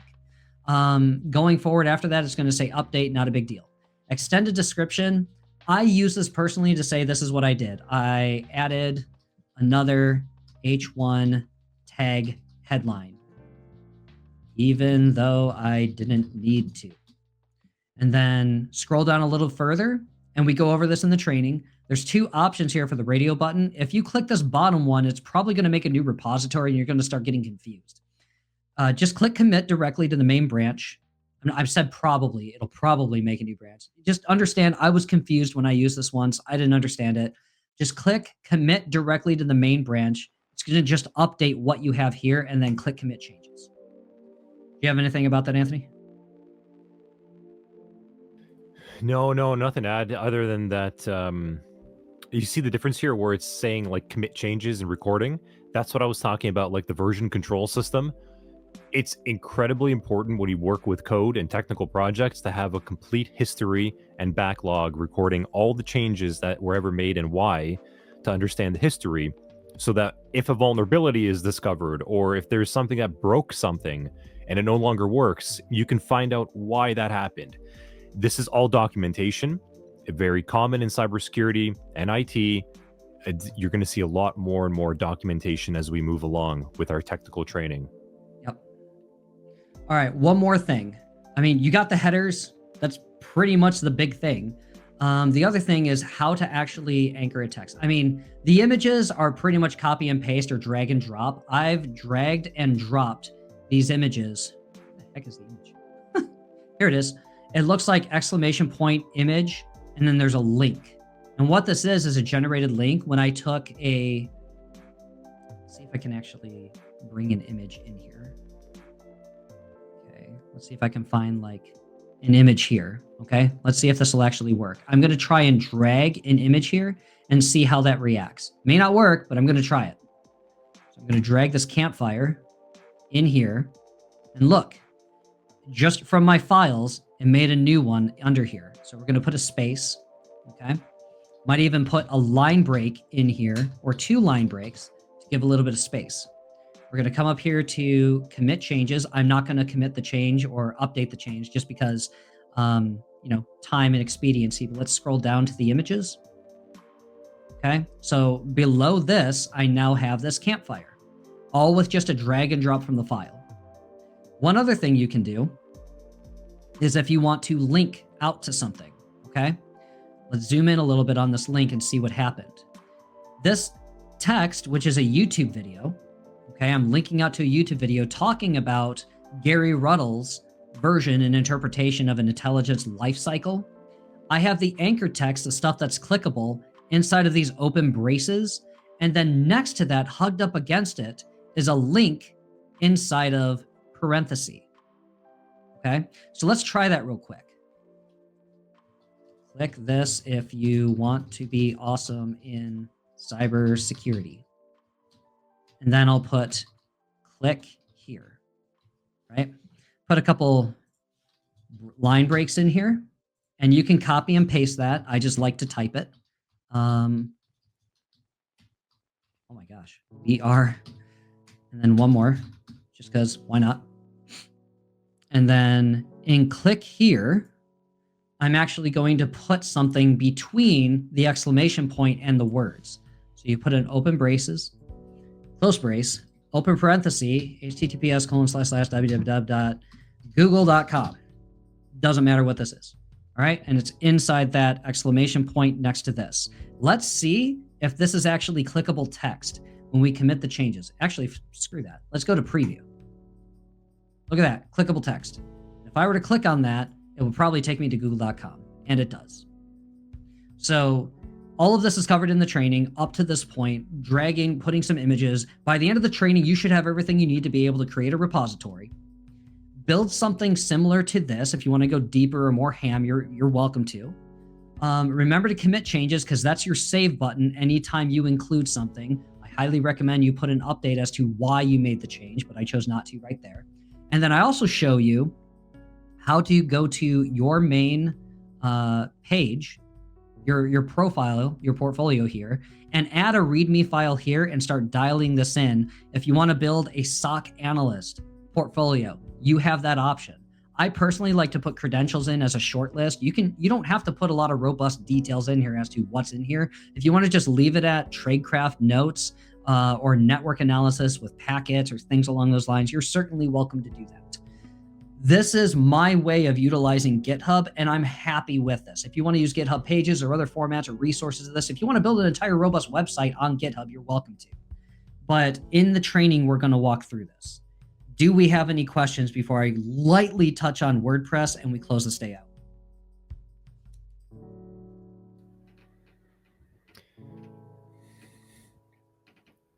GitHub is, I'm just going to throw on a little comment as well too. You see with Snaps and Weebly, it's a very visual process. It's drag and drop. It's WYSIWYG. GitHub is not. GitHub requires a little bit of mental gymnastics and juggling, like what you're trying to write and do up there in your head, like because you can't see it as much. So that's why we have Markdown as a formatting language to format text so that it looks like this. And if you haven't worked with Markdown language before, it's going to be incredibly confusing until you actually start working with it. It's just one of those things. You just have to get the reps in for it, and then you're like, oh, okay, this kind of makes sense. Just formatting. That's all. Just kind of throwing that on there. Yep. Let me see if I can open WordPress really fast. Just to give some quick articulation on why I'm trying to stay away from WordPress, and I want you to stay away from WordPress too, especially for those of you that are not familiar with it.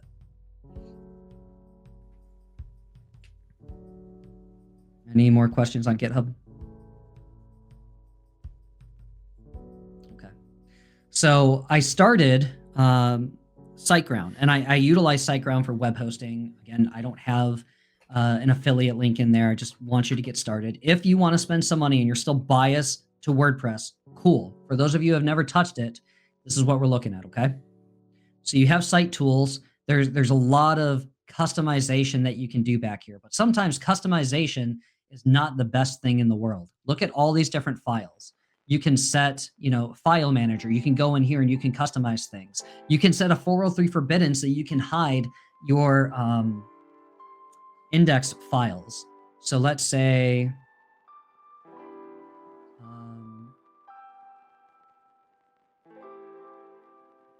index of wp-content/uploads. Okay, so you do something like this and you see a lot of companies or a lot of entities that are now displaying their listing of their website. All right, all the different files here. And I actually sat with a group of pen testers and asked, what kind of information can you derive from this? And this is actually a security alert. Okay, it's not robust. Like it might be tricky for you to try and get some hard access to their server, but it may give you some insight into patterns. And if you see, oh, they're using WP forms, and if it's not secured, or there's a malicious code, or there's a CVE, they call it. You can learn what CVEs are later if you don't already know. If there's a way to try and pivot in there, maybe a pen tester will look that up, get the methodology, and try and get in there with maybe cross-site scripting or SQL injection, some of those vulnerabilities out there. So you really want to hide this, and one of the best ways to do that is in the file section, which you would find over here on SiteGround.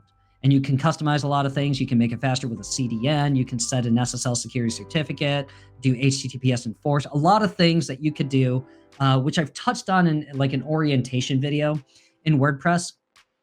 But at the end of the day, you're likely going to go to the admin through this kind of a panel. Let's go back to sites, websites, see the listing here, and we're going to go to the drop down. And where is... There we go. So see, this isn't perfect. So I clicked on something that said WordPress admin, and it took me to the editor. Now, when you go to build out a page, okay, I emptied this entire thing out, and I showed you how to empty this entire thing out by eliminating all these screen options. And then you have to navigate to a pages section to deal with the page.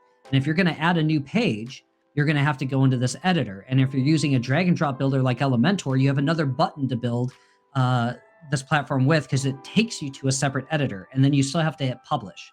There's a lot of different places you have to go to in order to achieve these things.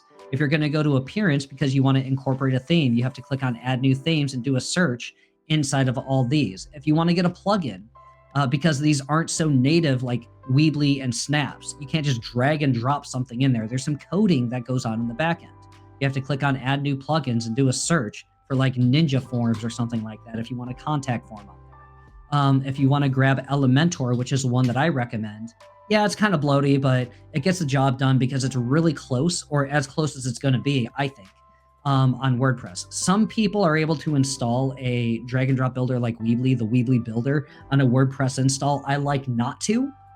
I prefer to have WordPress if I'm building a WordPress website. If I want a Weebly, just go to Weebly. Just make it easy on yourself, right? But anytime you install something, you have to click install, and then you have to activate.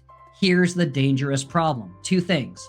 Number one, you have to go to the left-hand side and you have to navigate to where what you just activated as a plugin actually exists. And sometimes they're going to be buried in other menu items. So you're playing a hunt game, hide and go seek with all this stuff.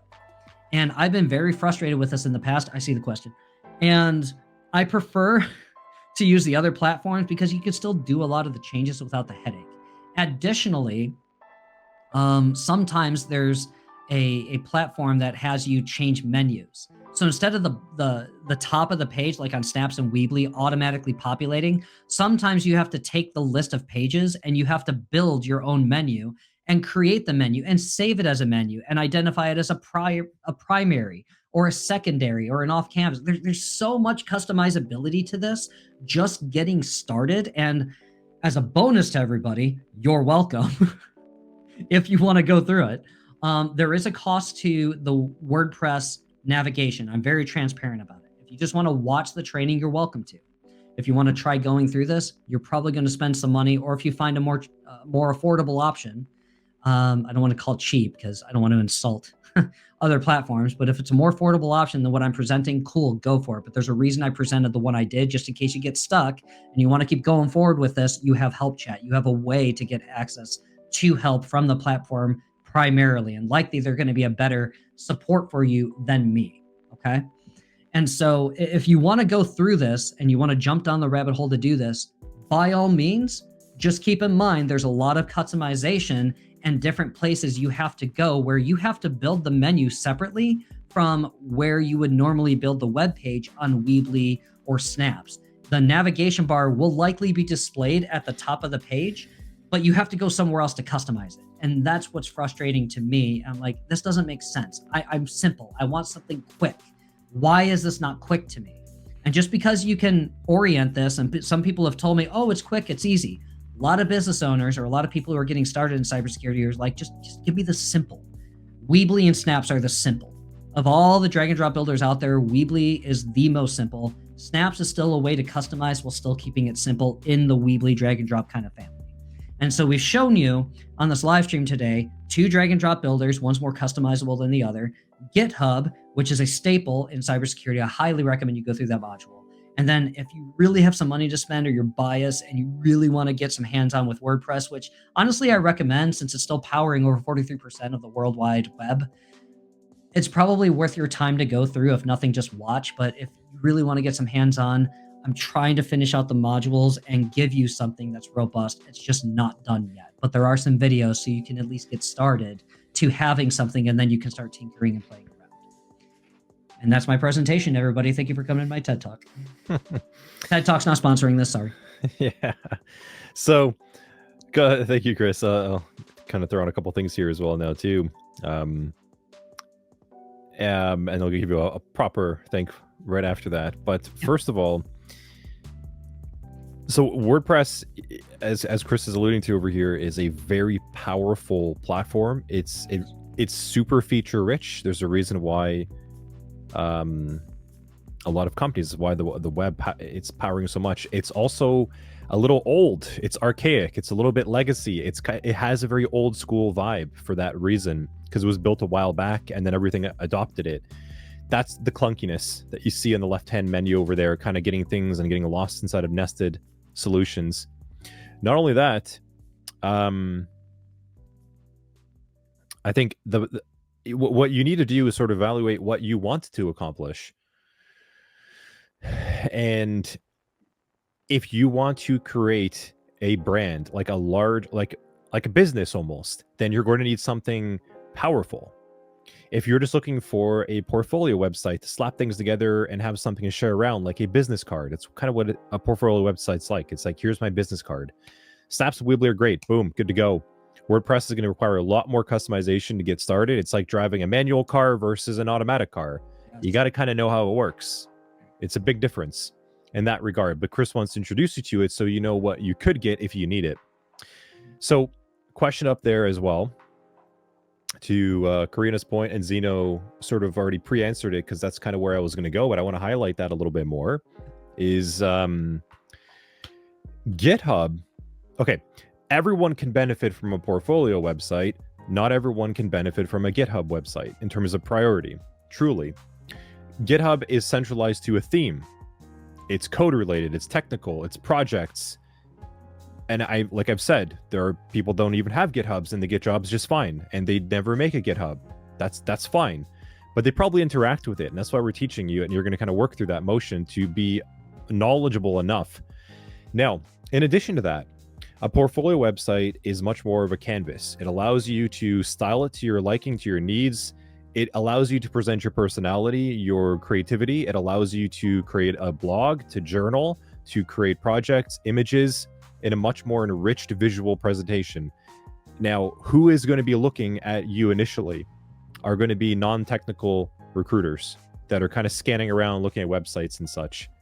If they see a portfolio website that is well presented, well formatted, and has snippets of code inside there, malware analysis write-ups, code contributions that you can take from your GitHub and embed there anyways, that's a nice presentation. And people do appreciate that. Now, as you move up and you get more progressed inside of your career from a technical capacity, if you start becoming a SOC analyst tier 1 and up, and you start getting to tier 2, and you start getting to digital forensics and reverse engineering and malware analysis, etc., you are going to be using GitHub a lot more. That's just going to happen. That will come with those jobs, that you can't get away from it. So keep that in mind. Now, if you are some students in the room, because not all of you will go that route, if you get into GRC, if you get into more managerial, administrative, coordinating, non-technical focus roles, your portfolio is going to be much more important and impactful to demonstrate in those things. And you're probably going to end up going that way and working with like Medium and like putting like blog entries inside there and hosting on your website, or having a blog on the website itself. So for you, where you're at right now, the best bang for buck for your time is to stand up a portfolio page of some degree and start having that as a home for you. Like that is going to become your business card. And then from there, as you start getting more technical competency, as we move up in SOC 100 course series, you'll learn more things, and then you can start making your GitHub and contribute to that, and then put your GitHub content on your portfolio website, and then you got the best of both worlds. You have a visual presentation, you have an engaging presentation, you can demonstrate your writing skills, your ability to communicate visually and verbally what you're able to do, and also demonstrate your technical competency. It's the whole package. So in terms of priority, that's why we suggest work in that order. And then at the end, you have a nice business card demonstrating a well-rounded and somewhat specialized security analyst getting ready for the field. Yep, absolutely. And tying this off, really,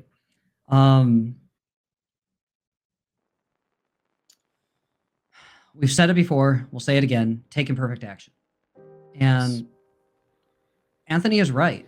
You need to get something up quick, down, and dirty. If you want to explore the other ones, definitely go through the training. This is not made for me to pat myself on the back. Cool, I made it. I spent a lot more time just building 8 to 10 hours of training, and more to come on the way. But the focus is for you to learn, explore, tap in, get hands-on, find what you like and what's going to be a good fit for you. And I have to agree with them. Getting something up, even if it's just a one-pager on Weebly, start somewhere.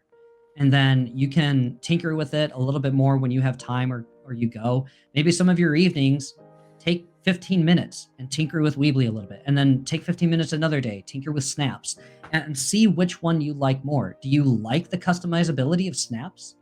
Do you like that you have to navigate everything on WordPress because it's more affordable than other places, more affordable than free because you like all those customizabilities?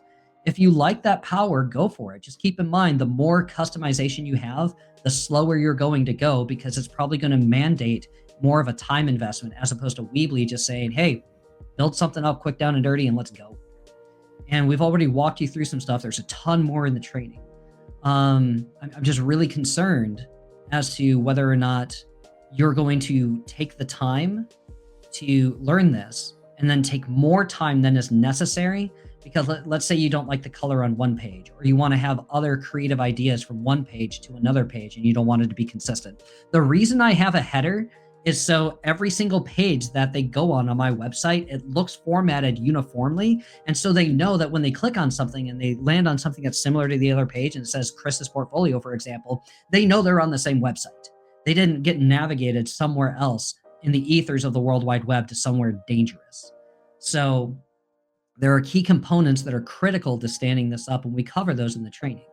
But at the end of the day, I'm very excited to see what you build. So if you're going to get to work later on, then drop in the Discord and tag Anthony, tag me, tag someone else that you know in the chat, one of the other students, say, hey, look what I built. And let's celebrate together the imperfect action that we're taking. And with that, I just hope that you move forward with enthusiasm and excitement. I know we've spent a good amount of time together, but I'm excited to see what y'all come up with.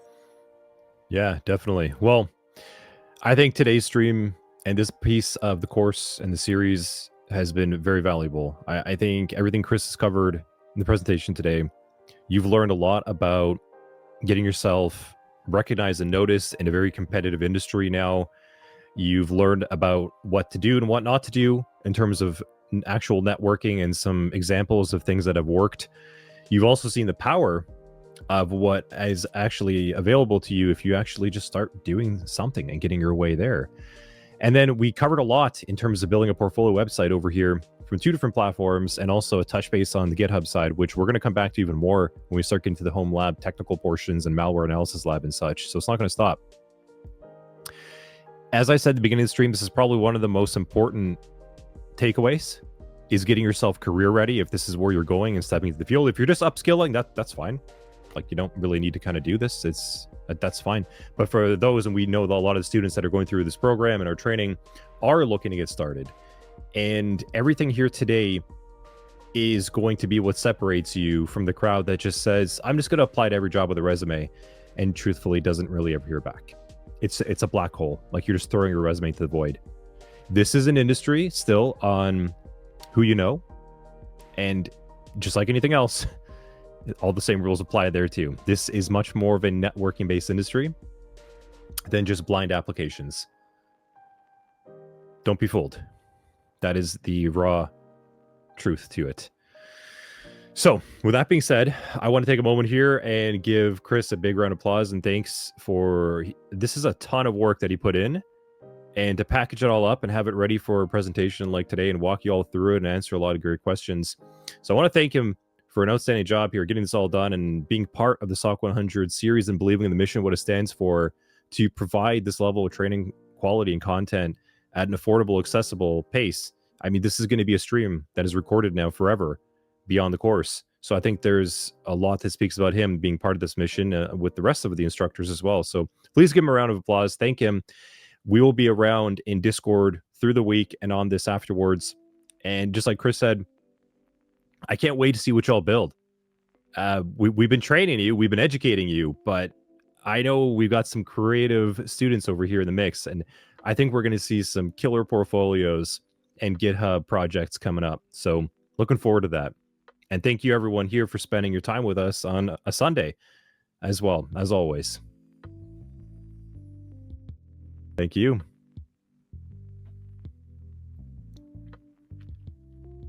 Going to cut off the stream over here, unless there's actually anything you want to add on to that, Chris. Yeah. This goes back to the students. I want to make this all about the students today. You are not required to make a portfolio. If you make a portfolio, there are other mediums you can do. If for some reason or somehow, some way, you can do this all in audio and you prefer to talk without being on screen, you're welcome to. If you want to make video content, there are a lot of other cybersecurity professionals that do that. If you'd rather do that instead of write. I loathe writing. I've actually written content for people and I've made a business out of it. And I still dislike writing. I did it for a job, it paid well, but I dislike writing. So everything I've taught you today, it's geared toward people who like writing, who are comfortable writing and drafting. And there are times where you need to draft something. SQL portfolio, I can't talk about SQL coding on a podcast. like an audio podcast only. I have to show the code and show what it's doing, but I can write about it and I can take pictures and I can document the process wherever I am. If you want to make a video, you can make a video and accompany the write-up that you have. You can make two. That is okay. And then you can start sharing this stuff on LinkedIn, on other social media platforms. You can tweet about it. Hey, look what I did. Whatever you want to do. This is your choice. And just because I made the training here doesn't mean you have to use it.